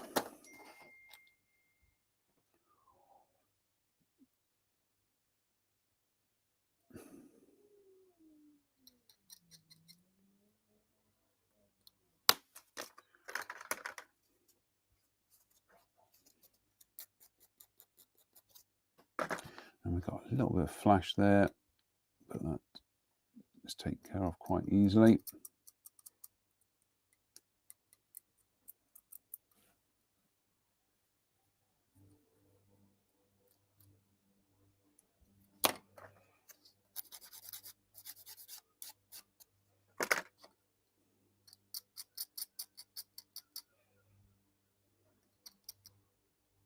So fingers crossed, we might actually, like I say, get the construction of this done by the end of this session.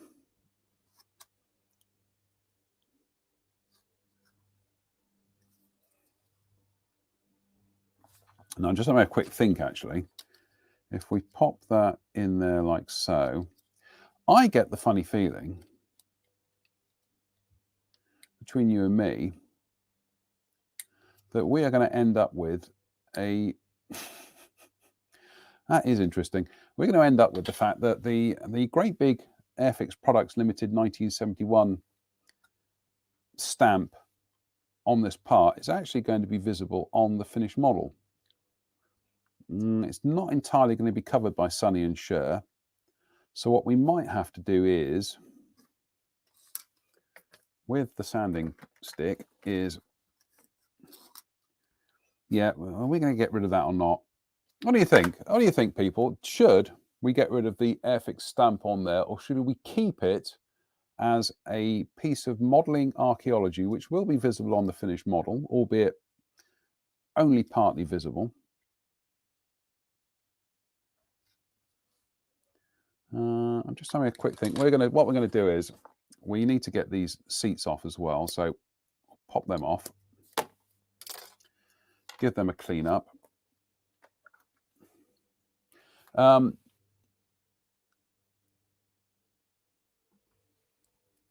Ian Arthur says Bomb Bug, which we really would like to see reissued. I would like to see the Bomb Bug come back. It all depends whether the tooling is still in the tooling bank. So I think the thing to do there is I will ask if the tooling is in the tooling bank, because I agree. I personally, I can't. Please do not, please do not take this as me speaking anything other than me personally as JMOC a modeler. I personally would like to see the Bond Bug come back. I would also like to see the SRN-1 hovercraft come back, because that has not been around since the 70s. Whether the tooling for either exists, I don't know. I think that would have to be, somebody with the tooling inventory would have to have a look into that and see. But no arguments from me for the Bond Bug. I think that would be a fantastic kit to see back again. Literally the definition of a vintage classic. I mean, this, as far as I know, this beach buggy has not been around since possibly the 70s. I think somebody will probably go on Scalemates and tell me otherwise, but yeah. And Ian says, leave it, it's a feature of the model. Yes, absolutely, leave it as a feature of the models. He says, thinking of what we said about diversity of subjects, I'm a little older than you. Oh, that's very kind of you. We're both of the Woolworths era where you could buy a different Airfix every time you went in. No, absolutely. That's where we used to live in Wokingham in Berkshire. We used to have a Woolworths in the high street. In fact, up until the last time I visited Wokingham, which was 2004, there was still a Woolworths in the high street, right opposite Applebee's restaurant, cafe and restaurant. And yeah, that's where we used to go in. It was either that or the newsagents, where my Auntie Shirley worked. She wasn't my auntie, but we just called her Auntie Shirley.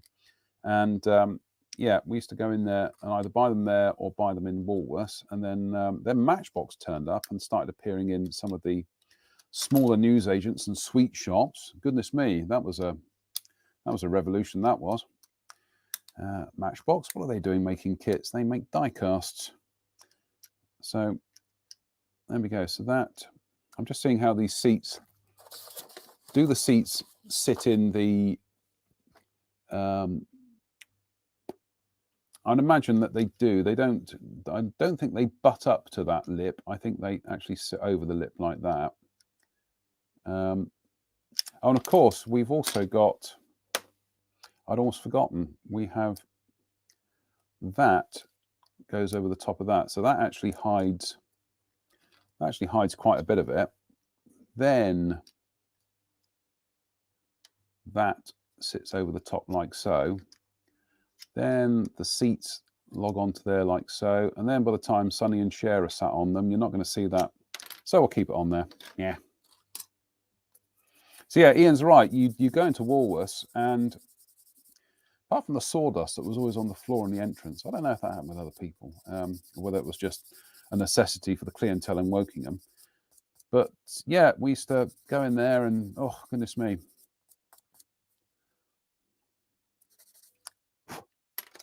What a time that was to what a time that was to live. He said, living in an era when there are more new kits coming out in any given week than most years of the 1980s. But yeah, to go into Woolworths and buy your Airfix kits.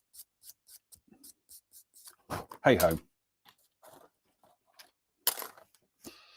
So we will now put our foot pedals, literally put our foot down, get our foot pedals in there. We need to clean that up a little bit there because that interferes with the fit. So just go in there with the knife and pop that out, pop that out.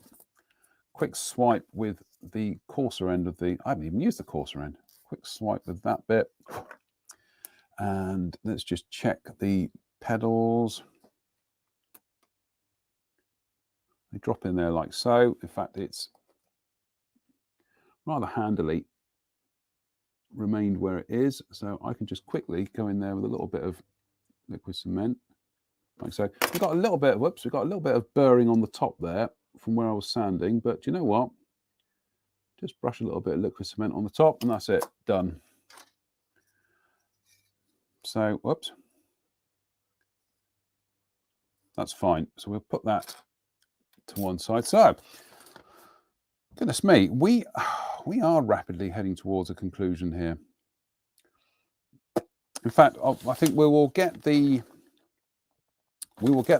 construction of the vehicle itself done, and then I think Sonny and Cher will have to wait for another day. But no, actually, we will crack on because we've only got 2 bits to go on this sprue, so we may as well get these done and out of the way.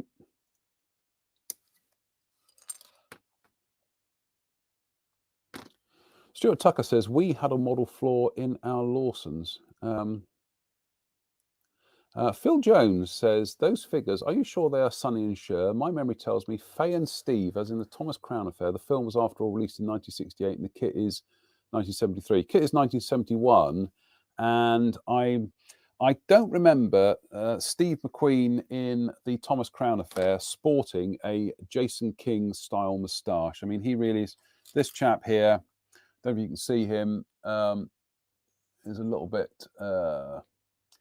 he's kind of like a cross between Sonny Bono, Jason King, and George Harrison. So he definitely is, though, a man of his time, I think is the best way of putting it.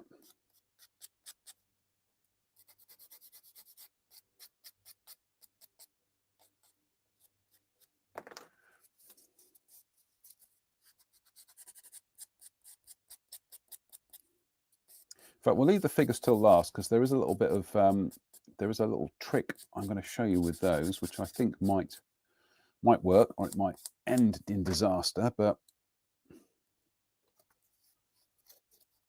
I think what's also remarkable is the amount of effort Airfix of the era, Airfix Products Limited of 1971, put into doing this, put into doing so many aspects of this kit, which then, for the most part, end up getting hidden. I mean, there we've got some wonderful detail, wonderful detail on the underside of that engine and everything, but then this kind of sump guard goes in place, and most of it all goes missing. I'm sure this kit could have been toured up in 1971 actually with less detail and in a more straightforward way. But you know, hats off to them. They put in the effort. I mean, this isn't half-hearted. This is a full-throated, beautifully detailed model for the era. So we've got one last bit to go off of this sprue.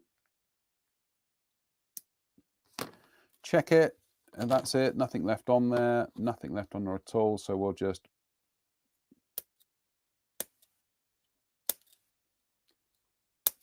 increase the surface area. That's it. Done. Into the bin. So again, we've got some mold part lines on this to get rid of, which we will do so.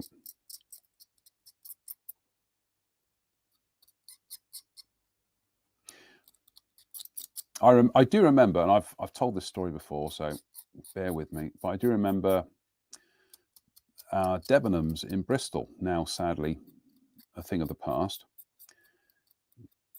They used to have a Hamleys toy shop on the very top floor, which I went there with my father in December 1979, 78, 79.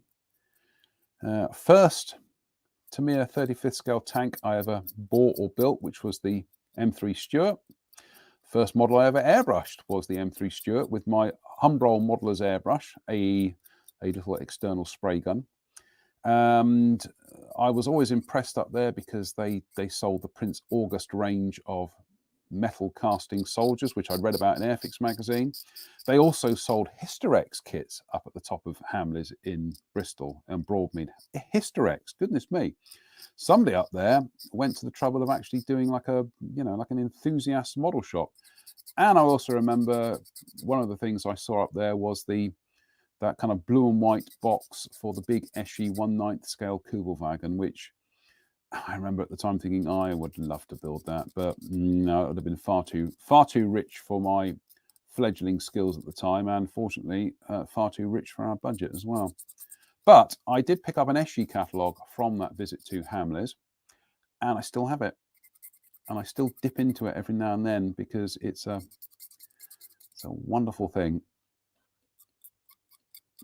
It's a shame so many of the kits in there that I thought were going to be awesome source ended up being, they're 48 scale aircraft. I just remember seeing all the box art for them with that target kind of crosshairs on them, and there were things like the F100 and the A7 and the Tornado and the F8 Crusader, and just these look terrific. These look like the best models ever made, and yeah, they were okay for their era, but. And I'm saying that as a huge Eschi fanboy. I mean, Eschi did do some wonderful aircraft in the 80s, but their 70s stuff was a bit, kind of good effort, but beautiful decal sheets apparently, and lots of external stores.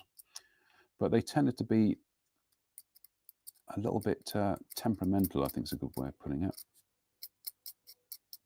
Right, we're just going to go in there with a sanding sponge to get rid of that one there. Now, according to the instructions, this part needs to be painted, this rear bumper needs to be painted silver, and the sump guard needs to be painted in semi-gloss black or gloss black. So we won't join them together at the moment, although what we will do is when we get round to painting, we will... it's just going on from what Drew was talking about yesterday. What we will do is all these bits here that need to be painted in kind of like a silver aluminium color, we will actually paint them in a semi-gloss black and then do them in aluminium. So we will everything that needs to be semi-gloss black and aluminium will be painted in semi-gloss black first of all, and we'll keep them as separate sub-assemblies. Then we'll split off the bits that need to be aluminium, then we'll paint them aluminium. It's just, as Drew said yesterday, you get a nice silver finish over kind of like a black, and I should be using a kind of like a chrome paint of sorts. So right, that's that bit done. Goodness me, we've only got now the last few bits. Tim Campbell says, I didn't realise the Bristol's Devon had that. Only with Bristol in 1979. Spent a lot of time in the Beaters there. Well, the Beaters there on Penn Street, on the corner of Penn Street, just around the back of just by the registry office. That was where Mr. Timothy Perry worked for a while, and also where Mr. Andrew Farmer of this parish worked as well, as he actually joined there as the store manager back in the early 1980s. And apparently he remembers serving me as some scruffy, long-haired teenage oik. He's got a better memory than me. But yeah, that's where me and Mr. Farmer started our professional acquaintance, which then moved on through his time at Humbrol, and latterly these days with the hobby company, because just courtesy of Mr. Farmer, we have these kits that have turned up today, which we've still got one more unboxing to do. Paul Milligan says, my first monogram kit was a 40X Gold Corsair, had working undercarriage and wing fold. Amazing. Yeah, absolutely. Yeah, it's amazing how many kits we look back at our childhood and think these look terrific. I remember thinking all the 32nd scale Revell aircraft kits look like, you know, fantastic things. The Harrier, the 32nd scale Harrier. Well, we need to get the sad Simon Bates music out for this. As a child, I fell over and cut my hand open on a milk bottle, and as you can still see, I have a terrific scar on my hand there, which actually severed the tendons in my index finger. And I had a long period of recuperation because it took me about 6 months to get the use of my hand back. And to this day, my handwriting is appalling because we're just at that stage at school where we were learning to do joined up handwriting. I couldn't do joined up handwriting. To this day, I find it too painful to do joined up handwriting. So I still write everything out in block, in block capitals, which the teachers hated, but I argued my corner. And the two things that actually helped in terms of rehabilitation, one was model making, and the other was I learned to play the guitar. And some people will argue that 50 odd years later, I'm probably still learning to play the guitar. But yeah, those were the two things. But yeah, I remember I had to stay in hospital overnight, and the child in the bed opposite me in the children's ward, he had been bought a Revell 32nd scale Harrier. And I was either that or the Mirage, I can't remember, it was one or the other. And I just remember lying there, semi-comatose, green with envy that he had a 32nd scale Harrier. And yeah, so I've got one now, and I've got to say, it's not a great kit. It's not even a Harrier. It's a late P1127. But Spencer keeps threatening to build his. That's it. We've got that screwed in. That's it. Everything is now removed from the sprues. So it's yeah. Don't know where we got onto that tangent. Anyway, and Downward says, I used to get my kits from the hardware shop at the end of our road. It was usually Airfix and Matchbox kits, awesome, and Humbrol paints. But I did pick up a Testors 148 F14A, which was my pride and joy for some time. I also got a 148 Hercules gunship there. I think that was Testors. Yeah, that would have been Testors rebox of the Italeri kit, which I think is probably what the F14A is as well. And Peter Adshead says, just looking in my stash, I found an F16. There's a TMD 48p price sticker on it. Purchased Bristol, 1978-79. Awesome. And Tim says, my first big kit from Beta's Bristol, Tamiya 35th scale Jagdpanther. So exotic. And the massive Tamiya paint jars versus the frustrating Humboldt tin. So wonderful. Do you know what, Tim? A 35th scale Jagdpanther is still on my bucket list of things to build at some stage. We've ticked the Panther off the list. I know I built the classic Tamiya Panther, but I do love the Jagdpanther, and I've built a couple of Matchbox kits down the years. In fact, one occasion I actually got two Matchbox Jagdpanthers at the same time, so I built them both at the same time. But I do love the Jagdpanther, and in fact, Uncle Nightshift, Martin Kovac, is building I think it's the Meng Jagdpanther at the moment. Of course, he's doing a Martin Kovac job on it. It's absolutely beautiful. But I'd love to build a Jagdpanther at some stage, and I will, of course. And a Jagdpanzer Lang as well. Right, we're going to have to deal with Sher here. So we've got some mold lines running down her leg there, which we are going to have to get rid of. And she does have some rather delicately molded sandals and straps here, which I'm actually not going to clean up around the feet. We're going to treat those as being intentional detail, but these, unfortunately, you cannot hide with the mold lines running down the leg here. So I do apologize if I'm rather throwing Sure around here.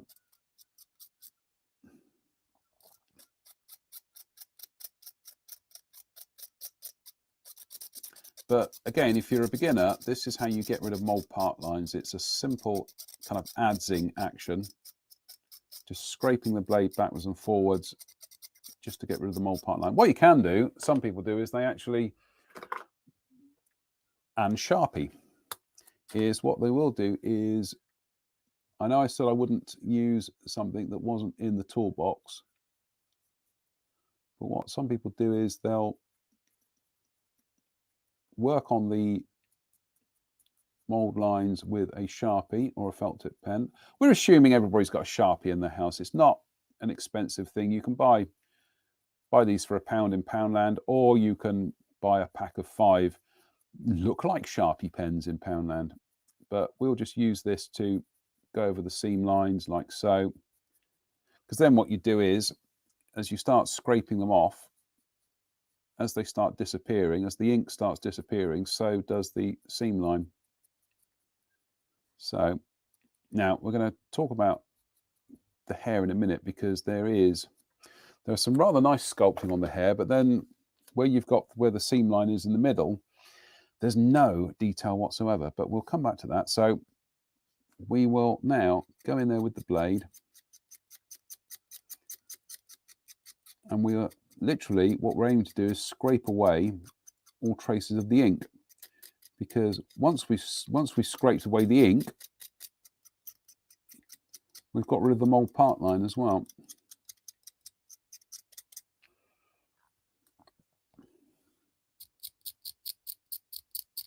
And do keep your reminiscences about your early model shops coming in. I mean, I can talk the hind legs off a donkey about model shops and things. We had a brilliant model shop in Wokingham, a model shop and a toy shop called Cordings. The shop still exists, not as a toy shop or a model shop, but the shop actually still exists. I think the last time I was there, it was a florist. And they stocked Eschi kits and Nitto kits back in the 70s. And that's where I first came across Eschi, because the first Eschi model I ever built was their Vesp, a little 72nd scale Panzer II Wasp, of which somewhere up in a biscuit tin up in the attic, I still actually have the hull of that, and it says Eschi. And it's the old Eschi logo, it's the flag logo. So that dates it, and me.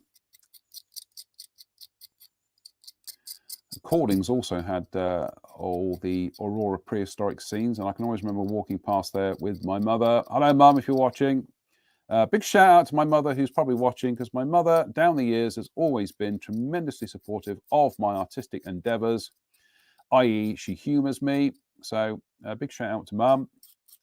But yeah, we used to walk past Cordings, and yeah, they had the Aurora prehistoric scenes in the windows, big square boxes all stacked up. Oh, goodness me. If only. Just so much amazing goodness those kits were. Talked to them last year with Christopher Buchholz about them. In fact, we will get Chris back on the show and talk modelling and books and things. Just this year, we just haven't had the time to book him in. But yeah, those Aurora kits. And right, I think we've effectively dealt with the seams there. I'm going to go in there with a sanding sponge. Do forgive me, Cher. I've got to go in there and be a little bit more.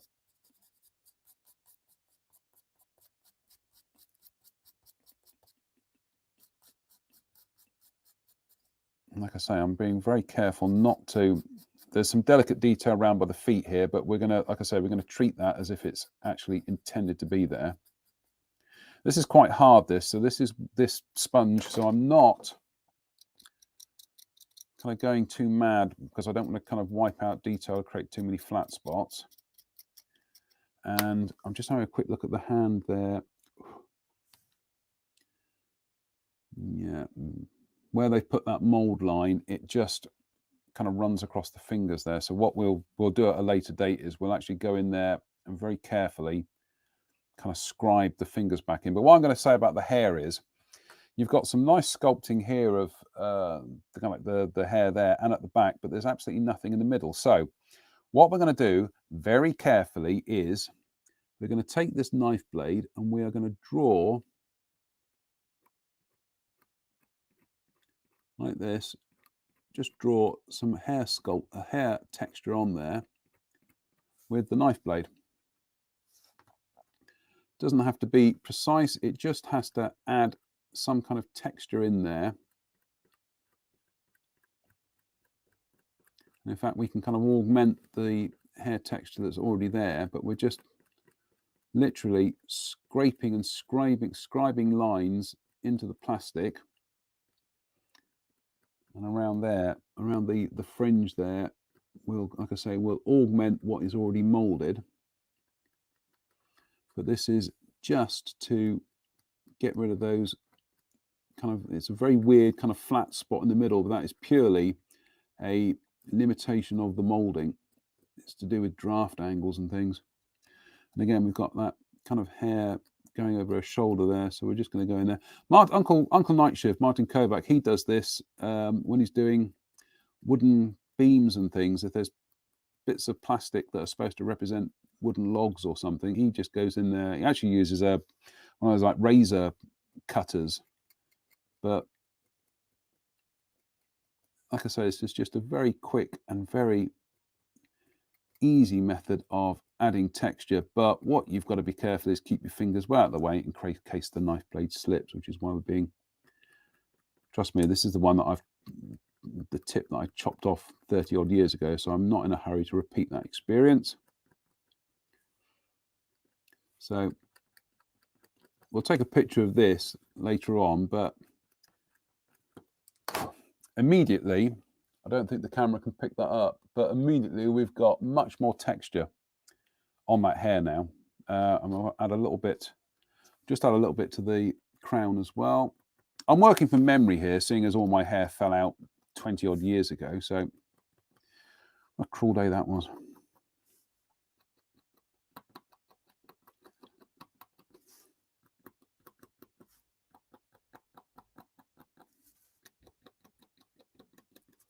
That'll do.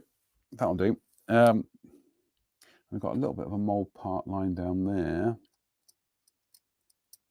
Now, in order to kind of like, in order to resculpt the fingers, that's going to be a slightly more involved job, because I'm going to need to pop my Optivisor on and literally kind of do it to such a degree of finesse that A, it's not going to make for a very good, it's not something I can do live on the internet, and B, it wouldn't make very good viewing, because it would be me working very slowly and very meticulously, to the extent I'd have to be holding the part literally inches away from my face, and we can't really do that on camera. So, but there's another mold part line down there.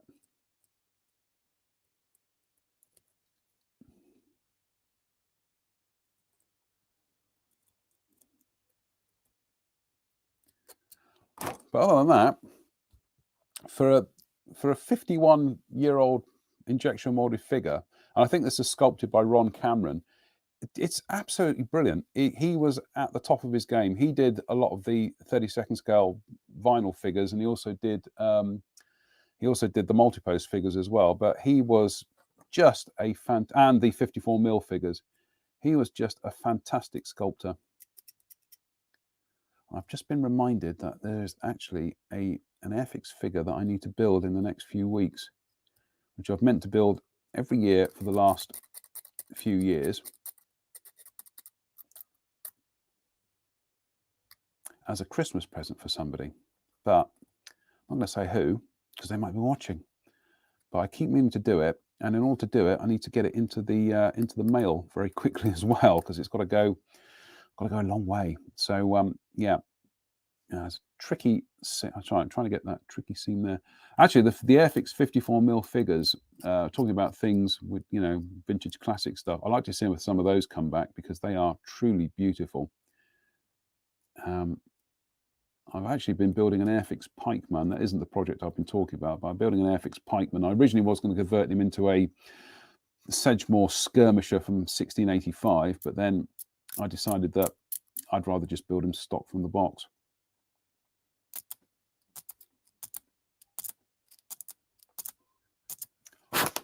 Right, that'll do. That's good. You're good.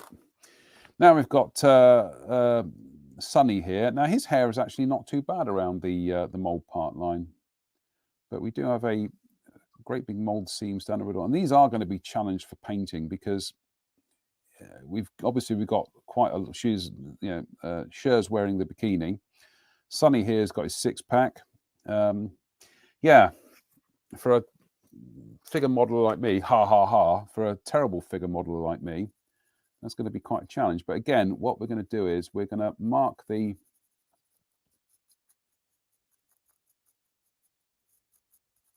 and one thing you could do if you're a slightly more advanced modeler is you could actually prime these, give them a blast of something like Mr. Surface of black, and then start going at them. Then you really will tell if the seam lines have gone or not. I'm using a household Sharpie here, which will tell us when we've got rid of the mould seam lines.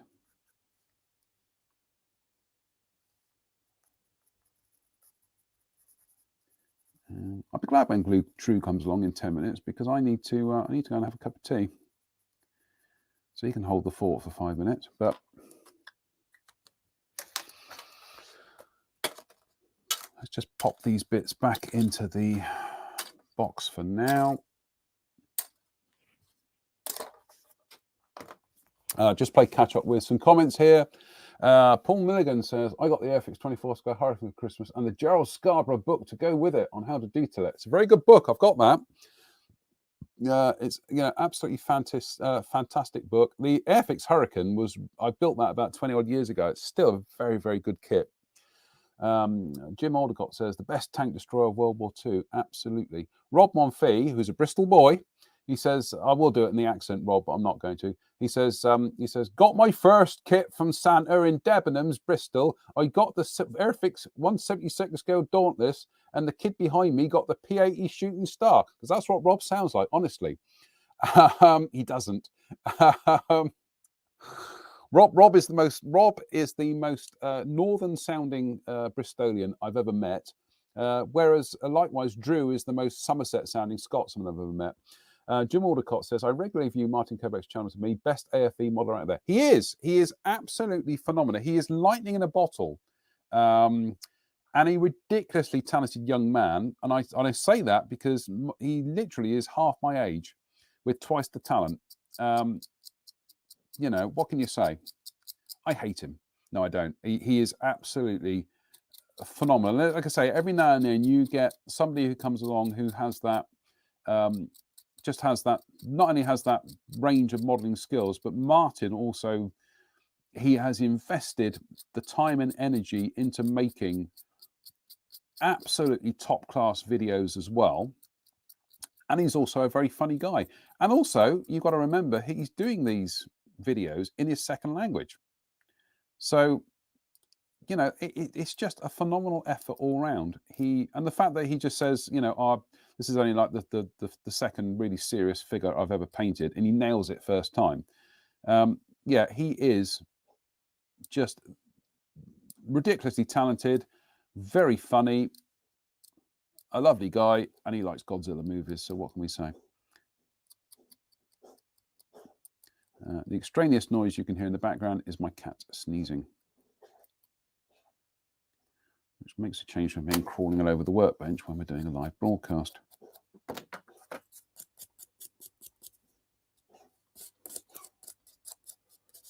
So actually, these arms are a bit easier to clean up because they're separate. And again, just to talk about Ron Cameron's sculpting, that's beautiful. It's such beautifully proportioned, detailed. He really was an exceptional sculptor. There's actually a few little injection molded kind of blips to get rid of here. Oops. We're coming up 5 minutes, and Drew will be with us in 5 minutes. Hurrah.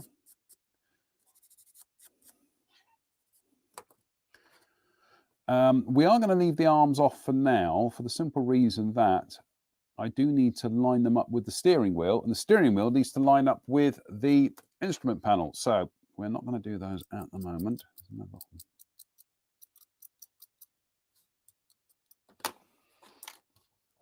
Get rid of that.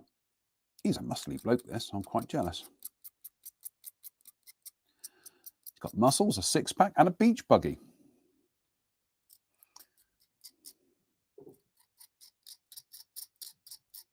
And hair. Goodness me. I despise him.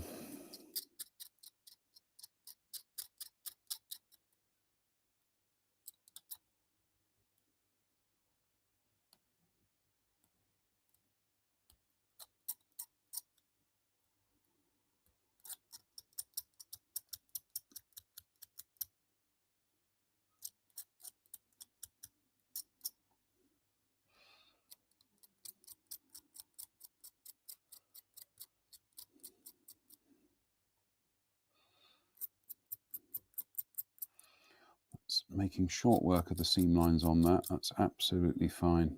This is timing out quite nicely because we're coming up to 5 to 5. Like I say, Drew's on to the closing chat for this afternoon for this the final leg of our another Festival of Modelling.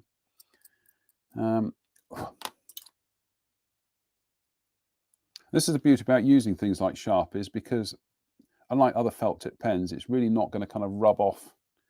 So we can kind of go in there with the knife blade. Jim says, my first model kit was the Monogram 48 scale Hurricane 2 built in 1976 at the age of 11. And for a while, until the Airfix Hurricane came out in 1979/80, it was the only 48 scale Hurricane out there.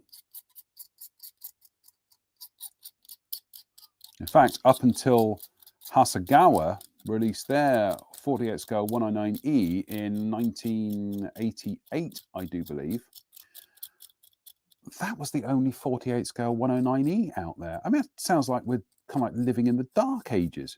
I mean, now you kind of walk down the streets and you can't help but trip over 48 scale 109s, but 109Es, Emils. But yeah, until 1988, I'm just going to tighten the knife blade up there a bit. Up until 1988, the only 48 scale ME109E you could buy was the old Monogram kit, which wasn't particularly good, although it sold a metric ton. But I mean, again, that gives you an idea of just how dire things were in the 1980s for the, for the hobby in terms of new releases. That, I think you had a new 109 for the first time in 30 odd years or something daft like that, and then these days you kind of have new 48 scale 109 kits every year. But as you can see, by using that Sharpie to, that's the one thing about doing the adzing, is it does loosen the blade up a bit.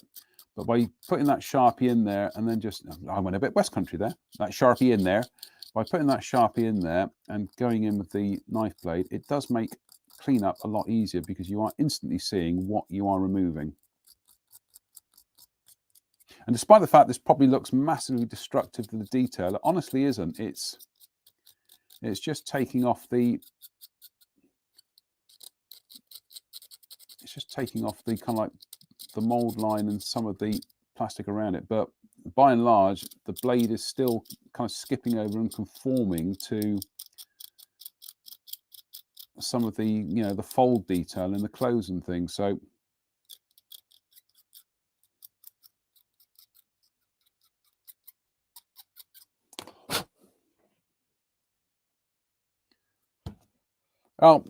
Drew says he needs a StreamYard link.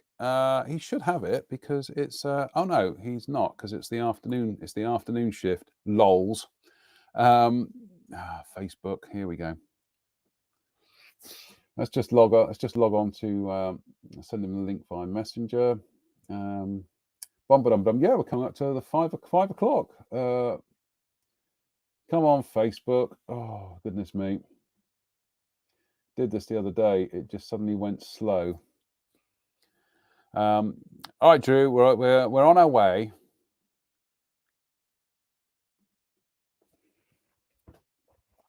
There we go. Finally. Drew says doesn't have the current StreamYard link. You do now, matey boy. There we go. So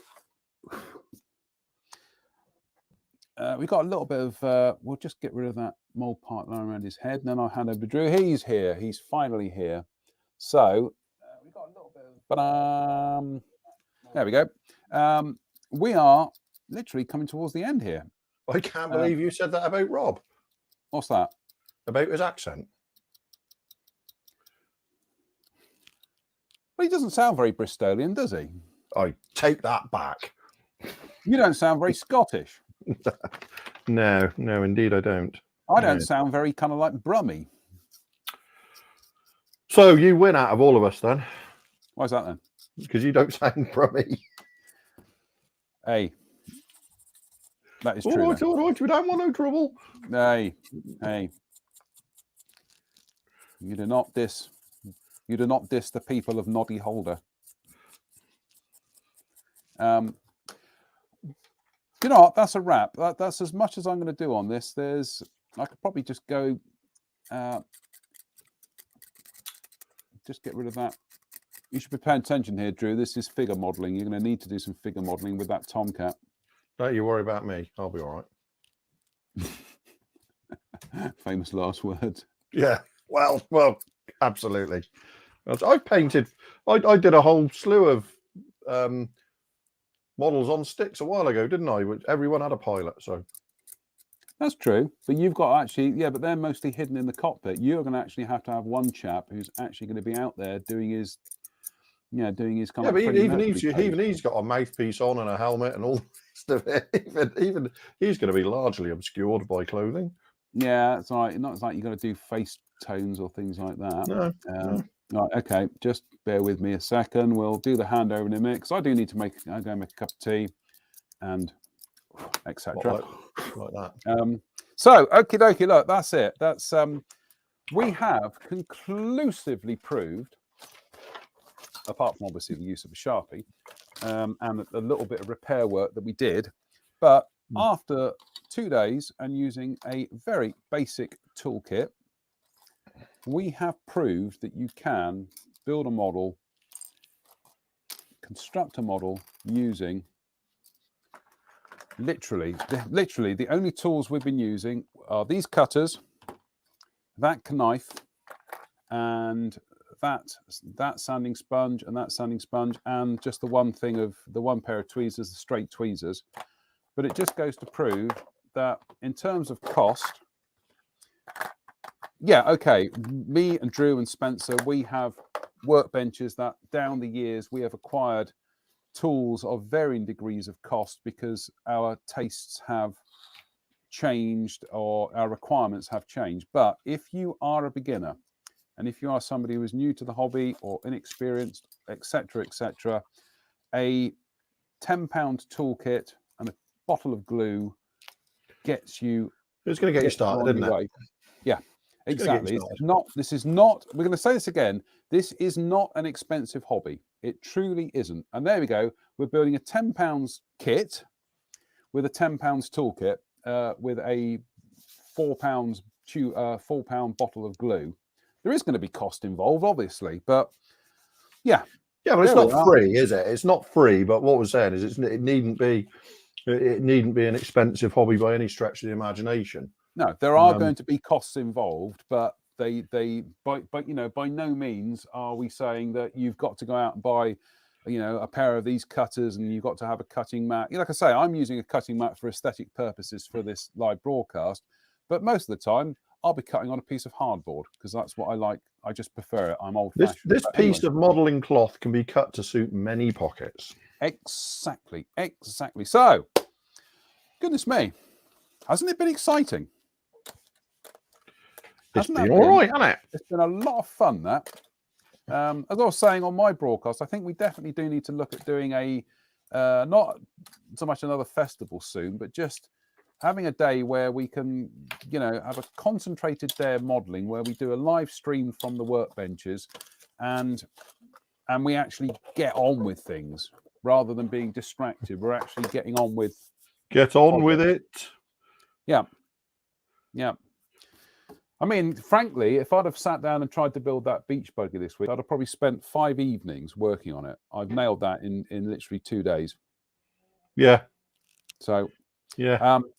Right, Drew, can I leave you to entertain the ladies and gentlemen whilst I go and make a cup of tea? Well, if you think it's the sort of thing you can trust me with. I know my cakes are safe. That's the main thing. So go and make my actually, tea. let's just have a as I was saying, Jim Aldecott says, as I recall, Airfix made the only 48 scale Hurricane Mark 1 for a long time. I built one back in '84. They did. That was their 1979 was that released? Yeah, I think it was their second 48 scale kit. The first one was the first one, was it the 109 first, the 109F, or was it the Hurricane? They were kind of at the back. I think they were about simultaneous, weren't they? They were more or less because the Fury's another mold, isn't it? The Fury, is it Impact or something? No. The Fury isn't. No, it's not the Impact kit. The Impact kit is better. It's far better. But the Fury wasn't their original tooling. It was from somewhere else, wasn't it? Yeah, it was from somewhere else, because the I'm just doing a bit of scale mating here. The right, let's put this in context. The Airfix 148 scale Fury, which was released around about the 1980, 79, 80. Yeah, it's compared to the other 48 scale kits they were doing at the time. It is a bit of an odd one out, because why did they do a Fury when they were doing an established line of World War II fighters? Why did they do a Fury? Also, in terms of detail, it's not quite there. It's quite heavy-handed. The fabric surface thing literally looks like a swell on an ocean. And when you actually look at the Impact kit, which has been released by, oh lordy, Pyro, Lifelike, I think Round 2 have had no, I don't think it was. No. Round 2 have had a swing at it. If you look at that, it's a completely different kit, and it's much finer. It's much okay. I just remember that the Fury in particular specifically wasn't theirs. It's a real odd one out. It just doesn't fit in with the line of kits at the times in terms of the subject matter. It doesn't fit in terms of the actual detail, breakdown, everything. It's really bizarre.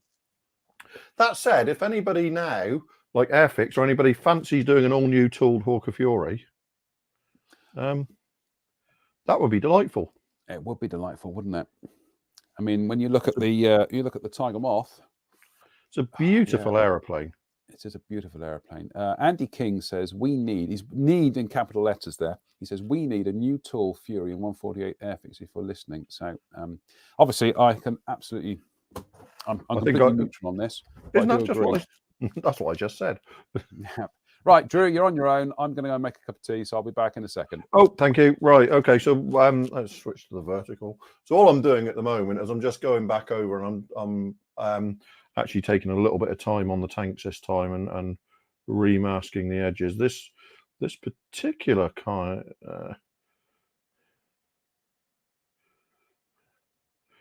This particular masking fluid I'm using is Frisk's Artist Blue Mask. And whilst it is just the same basic latex mask as everybody else's, it's much, much thinner. So it doesn't cover nearly as well. Honestly, I think Maskol is just probably the best bet for that sort of thing. Really don't like that at all. So earlier on, when I was showing you about the plastic putty, Jen suggested I leave the stuff in the intake and see what happens to it. So that's been in there 3 or 4 hours now, and I think you can probably see I stood the model upright, so the putty would be subject to the laws of gravity, and I think you can see that it's actually started to pull away from the edges where it where I pulled it up to. So, like I say, I think it's fine for stuff where you're going to use it to mask and then immediately spray. But for anything you're going to leave for any sort of period of time, you may remember I took this out, I squished it about, and I stuck it back in just one big lump. A couple of hours later, look, that's what it looks like. It's more or less completely leveled out itself, and with the exception of some little lumps there, it's finding its own level under the force of gravity, which is what I said is my major issue with it. It's not that it's useless. It has a lot of very good uses, but it is subject to being a liquid far more than something, you know, like a piece of blue tack, which if I had put it in there 4 hours ago and put the lid on and come back, it would look exactly the same now. But like I said, you can. That doesn't mean it hasn't got a lot of serious uses, like, you know, quickly masking off undercarriage bays. So yeah, would I recommend people buy this? Yeah, because I think it's got a lot of really good uses. Is it good for masking camouflages or stuff that has to stay on for any length of time? In my opinion, no, not at all. But that said, having one in your armory ready to use for stuff that needs it is never going to be a bad thing, is it? So one of the other things I do these days, apart from making my own masks on a silhouette cutter, is I buy a lot of masks for kits. I loathe masking canopies with an absolute passion. Unfortunately, so many manufacturers these days do really, really good masks. For canopies, I always look for masks that are made with kabuki tape, so the clear Tamiya type tape. And I have to say, these res kit masks are some of the best I've ever seen, really, because they've also used the pen part of the plotter to mark where every single item is on the sheet, so you don't have to go hunting for it like you do with masks from, say, I don't know, Edward, people like that.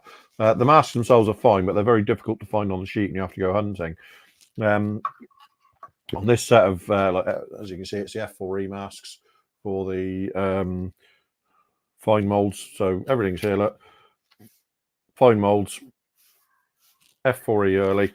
So if I want to put the the windscreen center panel on, I can see that that's M13. So I can just go here. Oh, look, there's M13 there, look.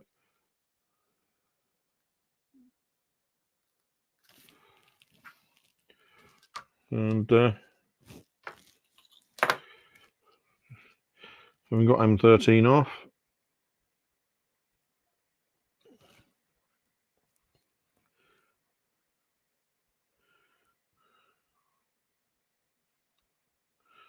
Though remarkably, that doesn't appear to fit.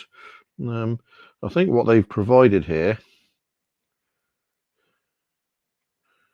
is stuff which takes into account the outlines. Wow. Well, this is a turn up for the books, people. This is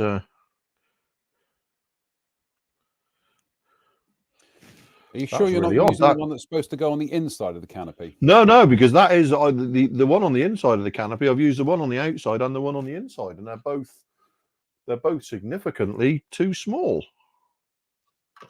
Okay. This is really quite a.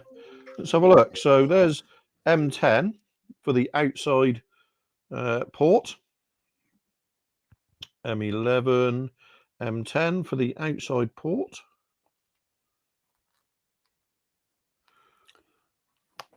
Just gonna have to leave you a sec, Drew. Just a sec. Yeah.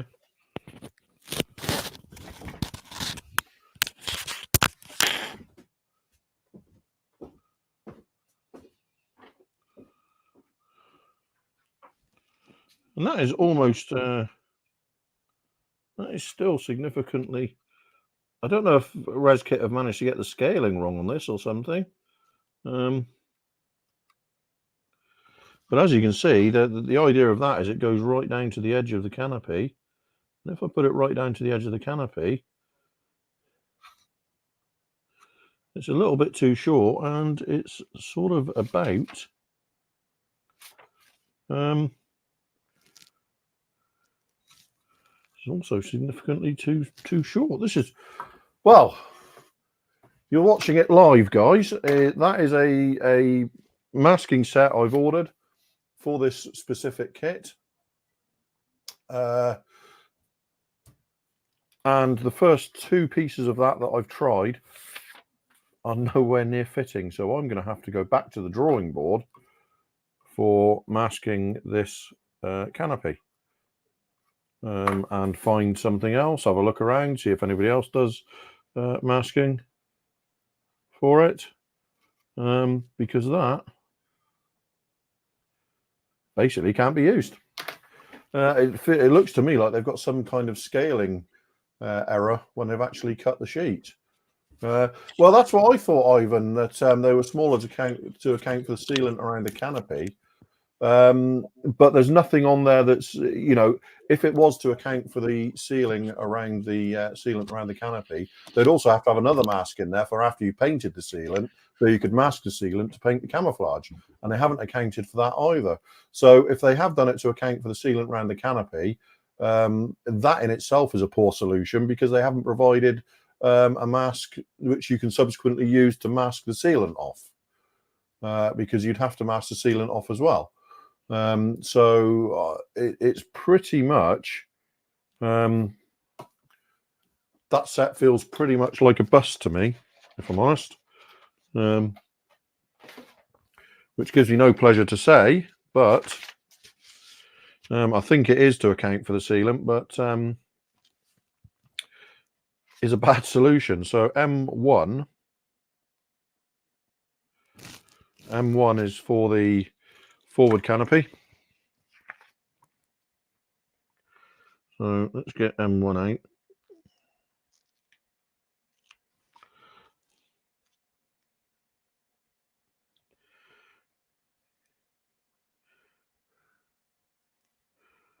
Now that looks to me to be about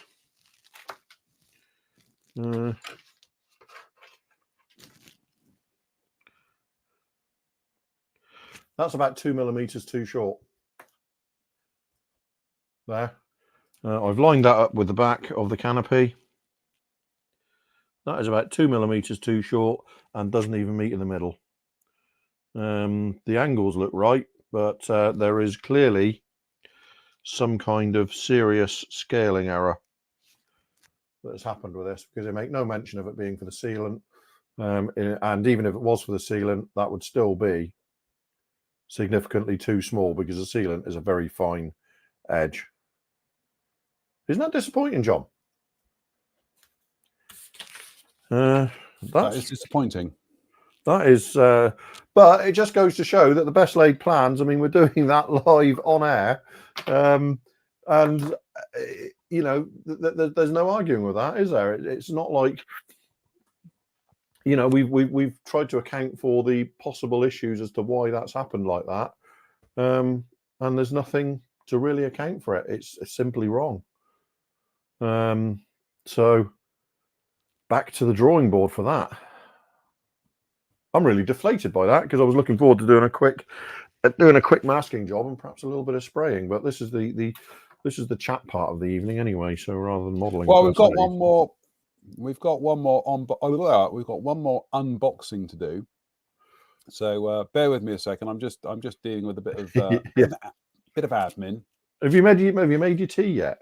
I got a drink here, yeah, but I'm just dealing with a bit of admin. So bear with. Technical stuff. So it's just, honestly. There we go. Yeah, you carry on there, Drew. I'm just sorting something out here. So I'll be back in a second. Okay, carry on. So yes, so what have we learned today? Not all masks are as good as each other. Some of them are significantly worse. The ResKit ones look the best on the sheet, and have turned out to be some of the most ill-fitting I've ever owned. And we did that live on air, so you can actually see how poor it was. So with that, Ed, I certainly don't think it's useless, the Panzer Putty. There are lots of uses for it, but I know what you mean. Once it's settled into you've really got it takes quite a lot of work to get it out of the tin once it's settled. But I would always recommend, because I can feel it feels a little bit oily on my hands when I've got it out like that. So it's just something to be aware of. It has its uses, but as far as I'm concerned, they're fairly limited. So, hey ho. Shall we do an unboxing? The last unboxing for this evening. How exciting. And the last unboxing for this evening is... we will switch over to the webcam. There we go. It is, courtesy of the Hobby Company, it is Italeri's 1/9 scale Suzuki RG 500 XR27, the Heron Team 1978 Barry Sheen. As you can see, it's such a big box, it doesn't fit under the camera. And we will delve into this. Get some knife out. Again, this is such a genuinely live unboxing. We haven't actually even opened the boxes. So I'm trying to get the knife out of the box here without killing yourself.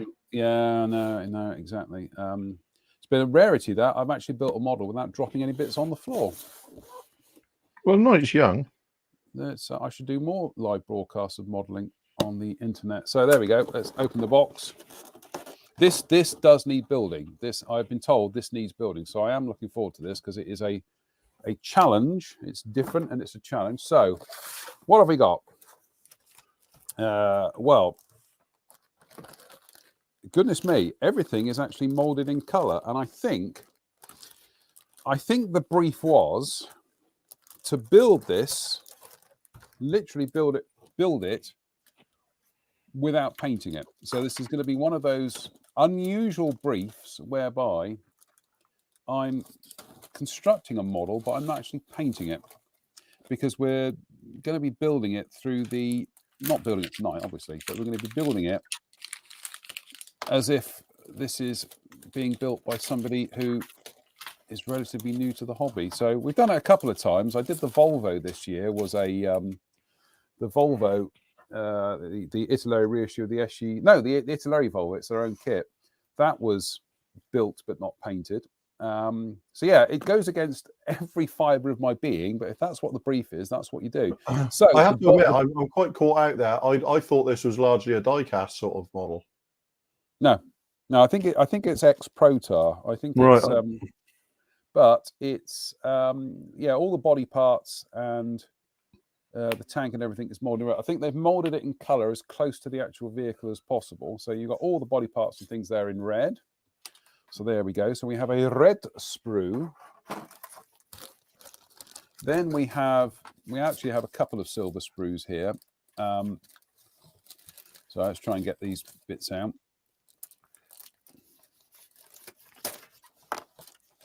Then we have a silver sprue, which is this one here. Just make sure you don't leave anything in there, which is made up of, that's most of the framework there, and bits of the engine as well. And there we've got some of the wheel hubs and the gear mechanisms, and it looks like more bits of the suspension and everything. And that looks to be, yeah, that's more kind of like bits to do with the wheels and the gearing. So we have that. Then we have another, well, blimey, we've got 3 sprues here, all in different colors. We have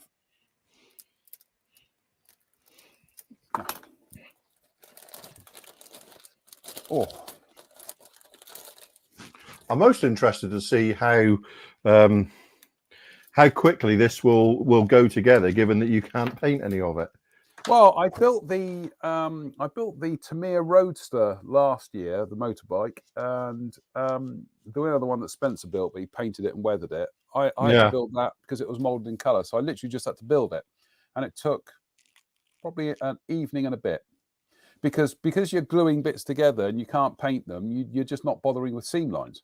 Yeah, because if you can't paint them, you literally you can't deal with seam Can't. lines either, can you? Yeah, exactly. So- So we've got the exhaust here and part of the engine block, and I'm just having a look here. Yeah, that's mostly all to do with the exhaust and the engine block, though that's molded in black. Then we have the engine, which is molded in kind of an aluminium. I'm just having a look. Oops, Daisy. I'm just having a look to see if it's molded in a slightly. Is that a slightly? No, it's the same. I wondered if it was a slightly duller color, but it's not. So then we have the engine block there and other details which are all molded in silver. Then, very excitingly, look at this. We've got the wheel hubs, the main wheel hubs, and the some other bits and pieces to do with the engine and some bolts and things, and they're all molded in gold. I think that's, do you know what? I think this is the first time I've actually built a model where something is molded, or I will be building a model where something is molded in gold. Can you think of anything you've ever built where it's molded in gold? Not offhand, no. No. I think the It closest. looks, you know what? On the screen, it actually looks like a kind of metallic olive drab. Yeah, it does. Yeah. I think the closest I've come to that was it's the Bandai King Ghidorah figure that I've got, which was molded in a kind of goldish color, but not as metallic as this. This has definitely got a metallic kind of ting to it. Yeah. So we've got those bits. Oops, a daisy. Then, well, I'm not going to take those out of the bag. We've got some chrome parts. Those are quite obviously chromed. Then we've got rubber tires, and we've got the chain there, and a mud flap at the back, and that. Oh, those are the gear handles, handlebars. The handlebars. I knew the words don't do with handle. It's something to do with the handlebars. What are they called? The handles. Throttles. The handle grips. Handle grips. We've Yeah, got the that. grip. That's molded in rubber. I only rode a bicycle for 20 years. What You're do I not a know about it? motorcyclist, are you? This is becoming very clear. I rode a bicycle. It's exactly the same thing, apart from your legs did the powering. And then we've got some tubing and some metal bits and pieces, screws and tappers and bits and pieces. So that's all for the piping and for the brake lines and everything. So that's going to be fun. Because bear in mind, one of the projects that I built 2 years ago, which remains actually one of the most fun things I've built in recent years, was the Eschi reissue of the Protar Vespa moped. Yes, you did enjoy that, didn't you? I did, and it was one of those things that it kind of like it was presented to me, and I thought, oh, this is going to be a disaster. I know nothing about these things, and yet I built it, and I had a blast. I absolutely loved that. So let's go through the instructions, and actually, there are some bits you don't use, including all those nuts and bolts and things on the gold sprue. So we don't need those. That's a disappointment. I was looking forward to them, and goodness me, all these different screws and nuts. Spring, we got some spring. We've got 6 springs of one type, then one spring. We've got large tube, thin tube. We've got there we go. There's the tires with the discs and things and the gearing that goes on them. Engine block. Goodness me, this is actually quite involved. This. Like I say, this is an ex-Protar kit, so. But again, like I say, the thing there is you don't have to worry about painting any of it. No. So it's an involved assembly, but you're not having to plan the painting. You know, because normally you have to divide. You have to think about how you're going to paint stuff as well as build it. In this instance, you can just build it, and you know, a very enjoyable time can be had, I think. Yeah, I'll admit, a part of me does like the logistical thrill of building motorcycles, in that you do have to plan ahead and do things in sub-assemblies. But then again, the other part of me likes the challenge of building something where you are you are building it from the perspective of somebody, you know, literally you do not need to paint. Well, I say you do not need to paint it, but you know, it does not require painting. So for somebody, the whole point of molding it in color is that, you know, it can be built. Somebody can produce a presentable result without having to use any paint.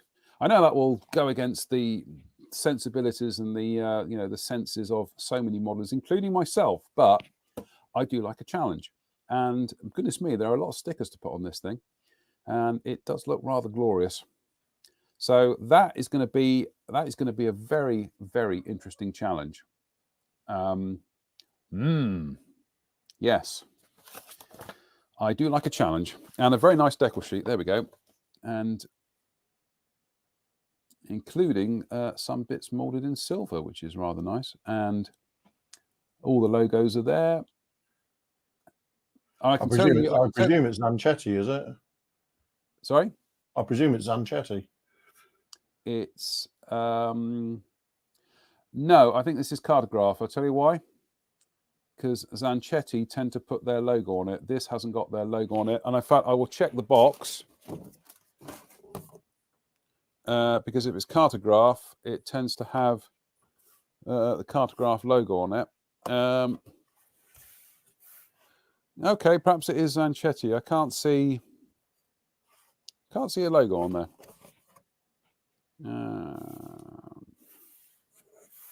No, perhaps it is Zanchetti. Either way, it's beautifully done. It's absolutely splendid. Oh, there we go. It says designed and printed by Cartograph. There you go. That's a clue. That helps. Got to say that. I mean, I will tell you from a logistical point of view, to produce a kit where you've got to go and get all the licensing agreements to do all the logos and pay for them as well it's an absolute nightmare. So the fact that they've managed to do this, and they've got, you know, Champion, Ingersoll, Marlboro, Brute, Marlboro. I know Marlboro. That's a drag. Fabergé, all of them there. I mean, that is a marketing nightmare to do all that, because I think people think, well, you're just doing a vehicle, surely, you know, why can't you do it? No, you can't. You've got to get all the licensing agreements from all the individual licenses. So that is a Herculean effort. That it's not easy these days as well. So that looks fabulous. That a vintage kit of a subject matter that I do not usually touch, and I readily accept the challenge to see how close I can build this without painting, and see how close we actually get to that result at the end of the day.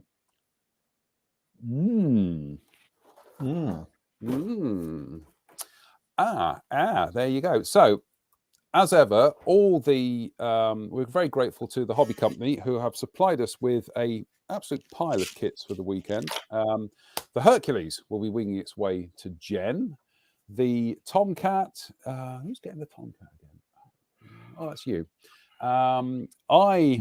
Goodness me, well, I should be building the Jeep, because that Jeep looks awesome sauce, and the motorbike.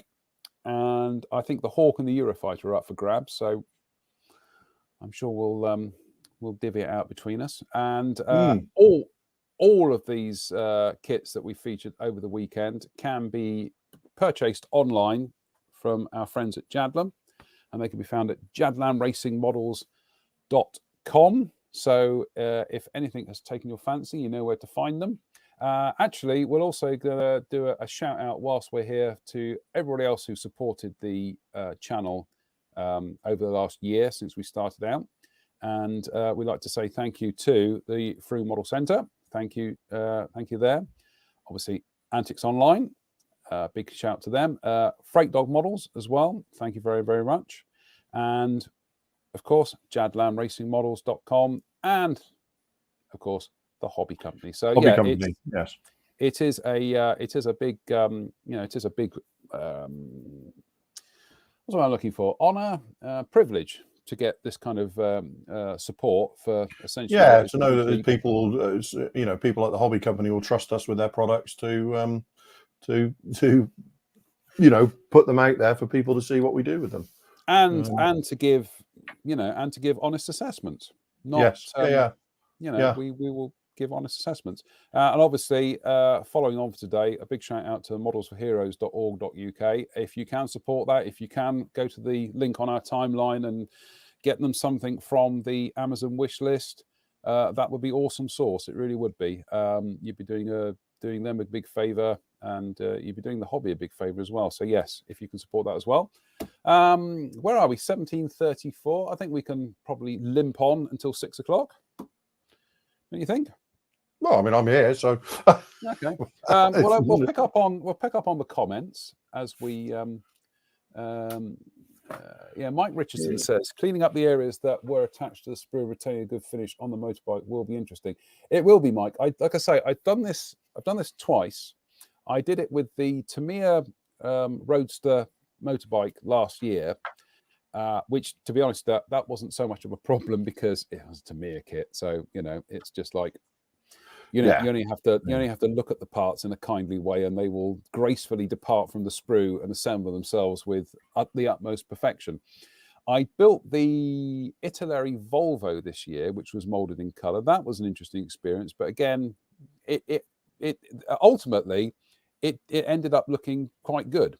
And again, you've got to try and look at these things from the perspective of somebody who's building something, who, again, might be a beginner, might be a newcomer, and where a kit company molds things in color, that's the route they're going to go down. So it's an interesting experiment to do it. Like I say, there's going to be no filling, there's going to be no treating of sink marks, join lines, and everything. It's going to be careful. It's cleaning up your the sprue tags and gluing it together. Yeah, and Travis and making sure you don't use too much glue. Yeah, Travis Thompson says, "Have at it like a Gundam when cleaning." Yeah, absolutely. And let's have a look. And Tim Campbell says, "Appreciate the time doing the broadcast. Haven't been able to catch much this weekend, but thank you." Well, you can catch it all on Catch Up. It's all there. It's all going to be there on our Facebook feed, and we'll kind of post links to it just in case you missed it. So if you want to dip back in and have a look at anything, you're free to. I would certainly say anybody who's missed this morning's session is go back and watch the Malcolm Childs section, because that really was very much so. Yeah, very much so. And for some reason, my screen's gone a bit weird here for a second, Drew. So just bear with me a sec. See, I never have this problem because I use PCs rather than Macintoshes these days, and that seems to work. I can't explain it. I'm just sorry. I don't mean that.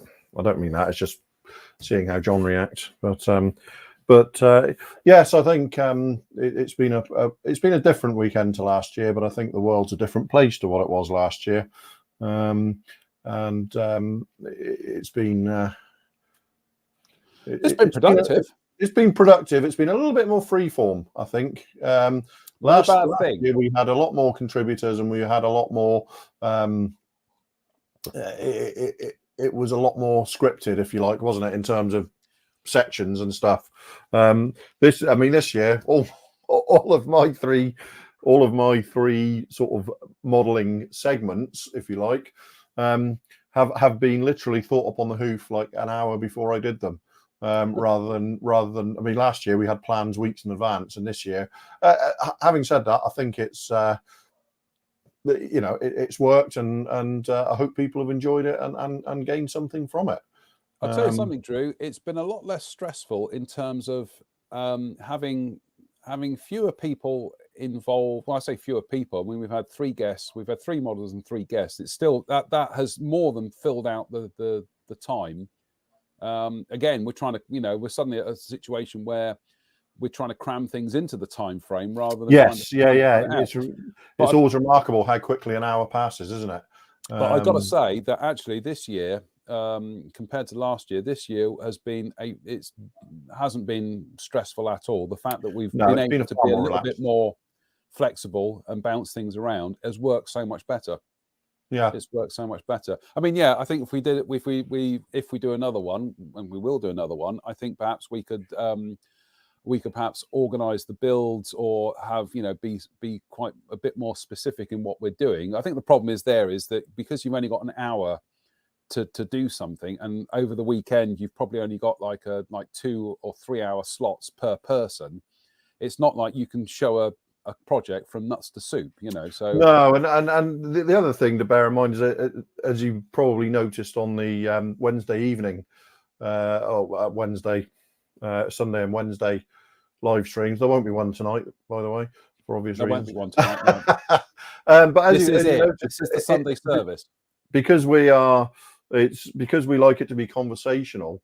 You can tend to find that a half, at least, of your hour is taken up talking about questions that are asked on screen, Which is what we want. Yeah, because I really like what I don't want to be is sitting here just talking at a camera. I want to be looking at comments that are made and responding to that and making suggestions and seeing how people react to the back and forth. This is, you want it to literally be the equivalent of like sitting at the table at Telford. Yeah, yeah, very much so. So Rob says, cheers, folks. Learned a lot this weekend using black cyano properly for the first time, thanks to Drew's tutorial. Using it right properly for the first time. I dread to think what you were doing with it, Rob. I was going to say, what were you doing before? What were you doing with it? That's Bristolians for you. Darren McGuinness, he says, I really enjoyed this. Thanks to all involved putting on a great show this week. Well, thank you, Darren. That's very kind. And Bristol Rob says, technique demos have worked really well this time. I'd like to see more. Yeah, I think that's that's something definitely we will look to see how we can not only fine tune it and do another, because we've got an idea for kind of like a workbench day, should we say? And we are in talks with somebody to actually do a broadcast from their premises to do a workbench day. So we'll tell you that a bit more later, a bit more when it's ready. But I think in terms of just, I'd say perhaps, every few months or so is just say, we're just going to have a day where we're going to have an hour at my workbench, an hour at Drew's, and we'll just ping it across on a Saturday. It's that conversational thing, isn't it? It's like, it's people, if people are seeing what you're doing and they're asking questions and you're answering it on the hoof. Yeah. To me, that feels a lot more natural than putting together a YouTube video and sticking it up on YouTube, which will, quite often be higher quality because it can be in 4K and all that kind of stuff. But I kind of prefer that backwards and forwards interaction. Yeah. From, somebody asking a question as you're doing something and you answering it as you're doing it, and then showing. I can't remember who it was, but somebody asked me yesterday about something, and I said, well, let's do it, let's try it now.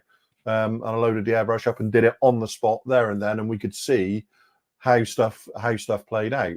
And I really kind of, and that the canopy masking shenanigans 15-20 minutes ago were a great way of saying, look, we don't, we're not skewing this anyway. I have just had a complete failure with an aftermarket product, visible on screen as we did it. Actually, whilst we've got Rob on, on the feed, actually, Rob, right, we're going to go to my workbench camera, and Rob will be able to so it's now. So this is the Italeri 48 scale Hawk, and is that a late production back end, Rob? Because it looks to me, it looks straight rather than that kind of dipping curve of the early production one. So we'll have to wait about 30 seconds for Rob's kind of interaction there, but I don't know. I can't tell. It seems to be kind of like halfway between the two. It's late like back end. Late black end. There we go. Thank you, Rob. Excellent. Always good to have somebody, actually on the show who works with the real thing. Yes, very much so. Yes. I'd often wondered exactly what the difference between the two Hawk back ends was. And when people talk about Hawk back ends, my first thought is it's that little fillet that runs from the base of the rudder. Because on the early ones, it goes bigger. short of the trailing edge, and then on the later ones, it leads straight to the trailing edge. And I always thought that's what people are talking about, but it was Rob and Dave Fleming who pointed out that no, actually, and like I say, we'll key the pictures up again for those of you wondering what on earth we're blathering on about. I'll key the pictures up that Rob sent me this afternoon, and have I lost them already? Oh, for goodness sake, I only had them up here earlier on. Oh, for goodness sake. Right, I'll load them up again. I don't know what I don't know where they went. They've disappeared, but we'll bring them back up Clint's again. asking if the ICM Bronco is next on the bench. Well, when it turns up, Clint, it was supposed to be here this weekend, and it hasn't turned up yet. So yeah, that will. There we go. Rob sent me this to show the difference between the early and the late production tail. So the recent Revell 32nd scale Hawk is it's an early production back end because it curves down, but they give you the late seats. It's also curious the way Revell left the fin fillet off underneath the rudder. Yeah, I'm still trying to work. What were they planning to include the earlier fillet for early machines? That's interesting. So again, Rob sent some pictures here to show. So that's an early production tail where you can see it clearly slopes down towards the towards the jet pipe, and then the later production one you can see it's very much a much straighter line. It is a detail that I've never really fully appreciated. What it also means is that when you're being asked to do Hawk schemes for kits, you've got one more thing to check. Well, it might be one or of those ignore, things or one more thing to ignore. Yeah, you might just have to fudge it ultimately. Yeah, but that's interesting. Thanks for that, Rob. That is, like I say, that is not something we've. I can't think of any specific decals or markings around that area that would be impacted by it being one way or the other, to be honest. Yeah. So I think you could probably effectively fudge it. So. And Andy King says, thanks for the tip about using accelerator with superglue for filling joins. Drew's tip about rapid thinner and for twisting my arm, twisting my back. I'm sorry, twisting my arm back into buying the Airfix beach buggy. It's been good this weekend. Thank you guys. Well, that's okay. Thank you very much. Like I say, that beach buggy has just been unadulterated joy from start to finish. It's just, like I say, pure essence of modelling. That is. Yeah. Tremendous fun. Oh, well, where are we? 5:45. What kits? What between now and Christmas then, Drew? What kits are you looking forward to coming out that you're eagerly going to be throwing your debit card at? Well, I think I can't think of much between now and actually Christmas. I got that because I've got the Broncos on the way imminently. So I think that's. I will say the Model Spit Twin Mustang is due out any kind of a week, and that will be getting my debit card will be getting used freely and frankly to obtain at least one of them. I think it's going to be about 47, 48 pounds, I think, which is a pretty good value for a big, it's a big aeroplane. It's two Mustangs. It's two Mustangs, yeah. You pay 30 quid for one Mustang, so 50 quid for two Mustangs. Who's doing that big Mirage 4? That's Model Spit as well, but that's not going to be until next year. That's going to be 48 scale, sadly. Although I'm still interested, but I would have preferred it had it been 72nd scale. But it is. I suspect that probably they'll do it in 72nd as well at some point if the numbers stack up. They certainly seem to be happy to release Mirage kits, as we've seen from me over the year. Yeah. Also, don't forget Dora Wings are doing that P47C at some stage. Yeah, that's the one. I'm particularly interested in like the P47B and some of the very early P47s. But yeah, really, I because now I'm thinking if that stuff, if I get the stuff from the Hobby Co, I mean the Tomcat and the Icebreaker are pretty much going to take me straight up to Christmas anyway, aren't they? At least. The Icebreaker is going to take you into the spring, mate. I can tell you that. It's almost, I'm almost glad that we're not going to the Nationals this year because it's taken a bit of that. That Icebreaker would have been a major undertaking to get done in time. Although I've done stuff to pressure. The Spitfire and the Sheridan the other year were conspicuous success stories. I think we'll have a kind of like a Telford reminiscences for the last kind of like 10 minutes or so. But I seem to remember 3 years ago we had to cram some models at the last minute for Telford. I think it was. And then on top of the cram, what happened? Well, as I remember it, I mean, 3 weeks before Telford, the Sheridan turned up, and the inestimable Mr. Farmer said, "Can you get this done in time for Telford?" And I said, "Yeah, get it to me. I'll build it." And I spent about a week and a half, 2 weeks building that and getting it done. And then, bearing in mind that I go up to yours on the Thursday, the preceding Wednesday, so 8 days before I was due to depart for Telford, Mr. Farmer gets in touch again and said, I've got this Spitfire 1's just turned up. Can you build it in time for Telford? And I'm like, yeah, get it to me, get it. And so he overnighted it to me. And I finished it the evening before, didn't I? The evening before I was coming up to your place before we went to Telford. I finished it, and that was an extremely pressured week, but a really good fun one as well, because it came out nicely as well. So it wasn't like it was, it wasn't like, I don't think, personally speaking, the quality of the kit suffered for being pressurized into having to finish it in a week. It was actually great fun. It was like you could hear the William Tell overture going in the background for a week while I was busily. I do seem to remember that when the Sheridan turned up, you were here because you started building it here, didn't you?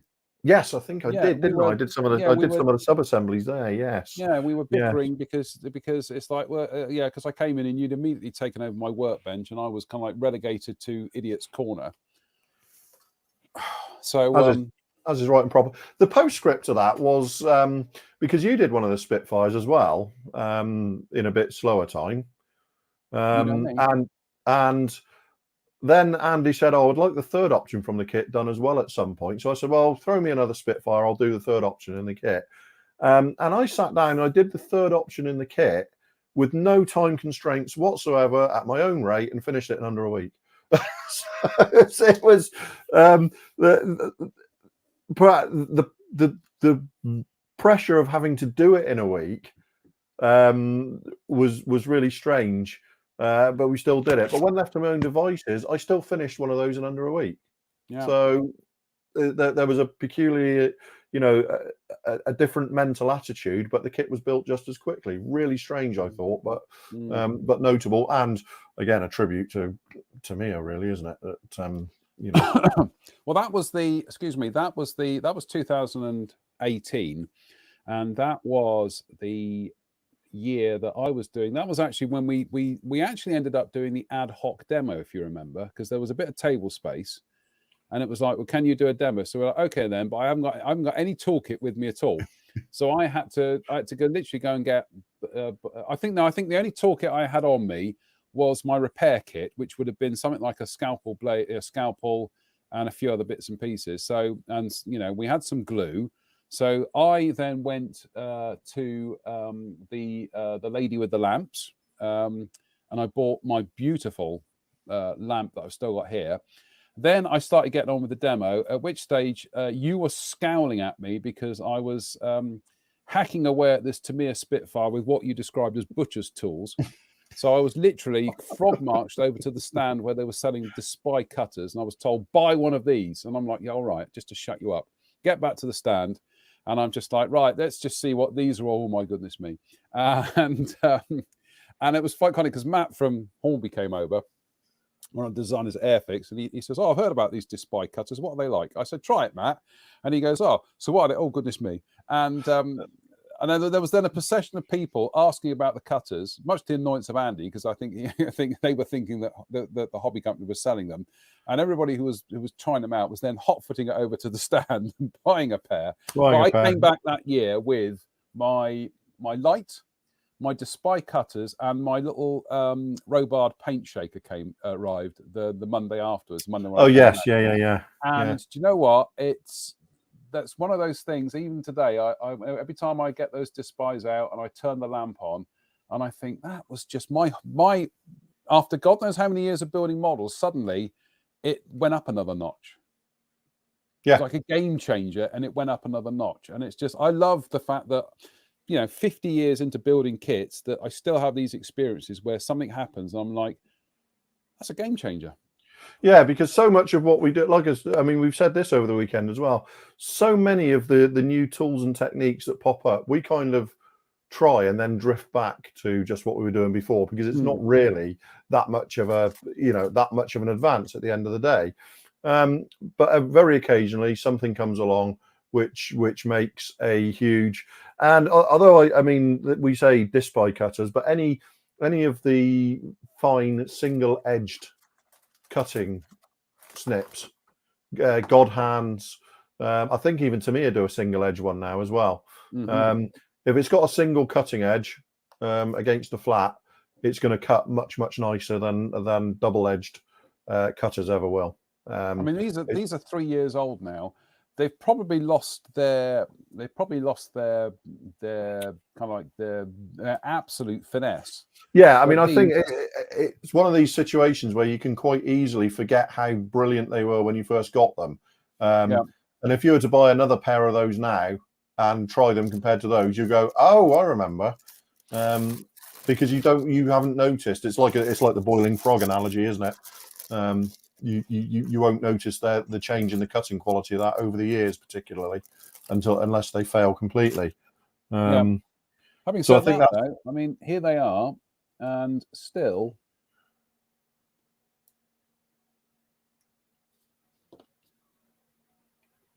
yeah. still a perfect cut.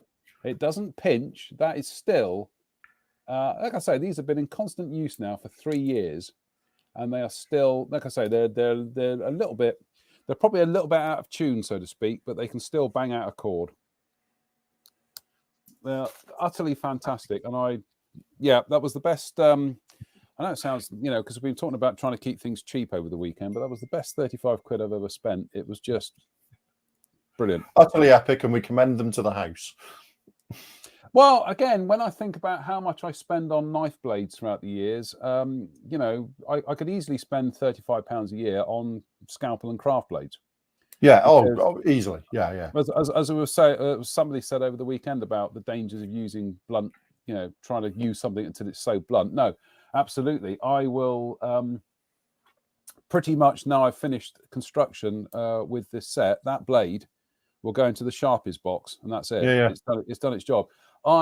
Something like that Tamiya Tomcat, I think I must have, even though I was using I wasn't using the Despise because that was pre them, but I would have gone through probably 2 or 3 scalpel blades on that project.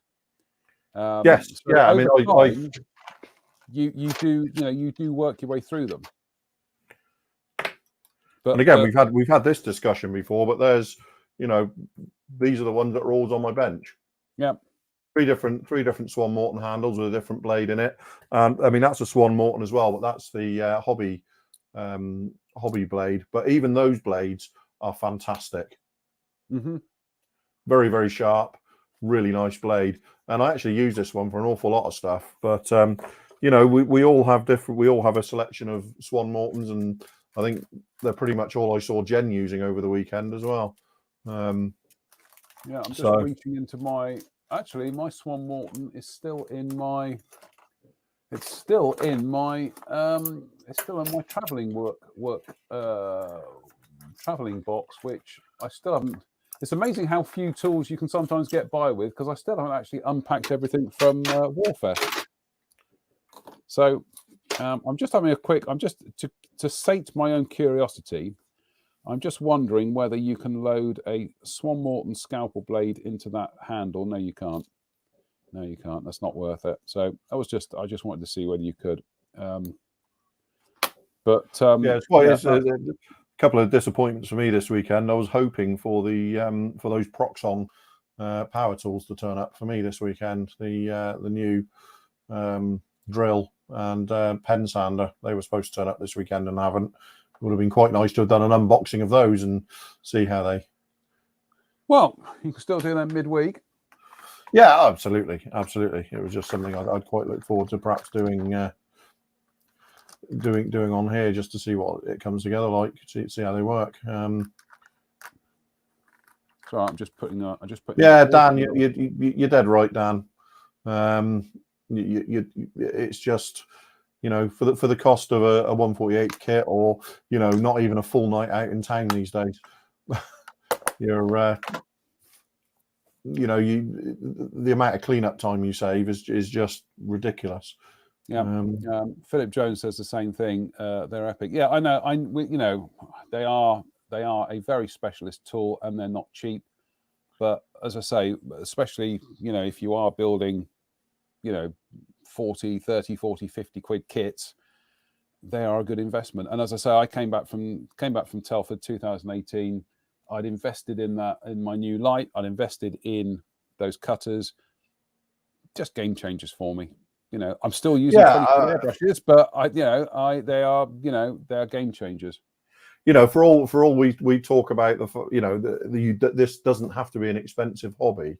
No, it's still a hobby that if you get into, and it's going to be a serious part of your life as a hobby, you will still end up acquiring stuff to improve your building and your finishes as you go along. So although it can be started on a very, very small budget, as a hobby, the occasional treat in terms of tools and stuff and materials for yourself is not a bad thing either. No. Don't worry about it. If you got 50 kits in the stash, perhaps don't buy the next 2 and get yourself something nice in terms of tools for it. Yeah, exactly. And like I say, we proved the point this weekend. There was absolutely no problem whatsoever putting that beach buggy together with a toolkit that cost £10 from Amazon. No, and like I say, that's the basic one, and you've got everything there, and you've got it in a nice little box, and that's fantastic. And it proves a point. This hobby does not need to be expensive, and we will continue to champion, the affordability and the accessibility of the hobby.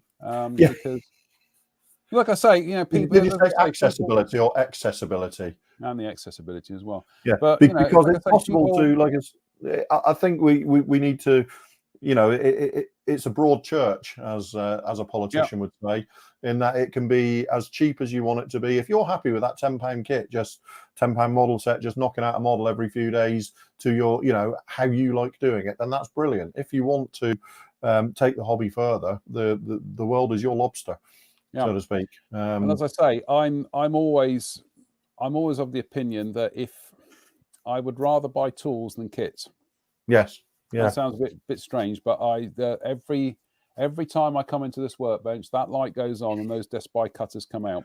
Well, the thing is, John, we spend so much time, so many of the kits we build these days are for other people and purposes, that we tend to see almost all we need in terms of a year's worth of kits to build. Yeah. But we're still going out and buying them. But we go, aren't we just? Aren't we just? I would suggest that probably in the last 2 months, I've spent north of £250 just on kits. Yeah. So, we're still buying them. Well, ladies and gentlemen, I'm afraid that is going to be it because I need to have another hot drink and we are going to outstay our welcome. Jim says, overall fantastic weekend of work. Jonathan, Drew, Jen, all those that participate. Thank you guys for putting a corking show. Well, thank you, Jim. And then only gives us 4 out of 5 stars. Oh, Unbelievable. Unbelievable. There's a button here that says, let me have a look. It says, put user in timeout or block user. Yeah, well, we'll have to have a chat about that. Oh, it says putting on corking show. Excellent. Well, just remains for me to say thank you to everybody who's taken part this weekend. Big thank you to Kim Smith. A big thank you to Jen, to Drew, to Ian Hartup, to Malcolm from. I must go back and watch Ian's spot again because I was at my mum's when Ian was on, so I must go back and do a catch up with that. I would say to people, certainly go back and watch if you missed it, the section with Malcolm Charles from Models for Heroes, and also go to their website and watch the videos there because they are exceptional. They really are exceptional. And a big thank you to Drew as well. Thank you for your time this weekend. We will be back Wednesday, I think, unless you're otherwise engaged. I'm on late this week, so I won't be. Then available. I will be back Wednesday, and you won't be. So I'm putting you in a timeout. To those who are going to Scale Model World next weekend, have a good, safe time. Yes, exactly. Stay safe, stay out of trouble. Thank you to everybody who's tuned in this weekend. We will be back with the regular shows this week, and we are, like I say, we are planning to do some kind of workshop day. We haven't thought out quite what it is yet, but we're working on it. So, we'll get there. Any other business? Not from me. Thank you everybody for tuning in, and we hope to see you on the evening shows. Yeah. Take care, everybody. Take care. Bye-bye. Good night.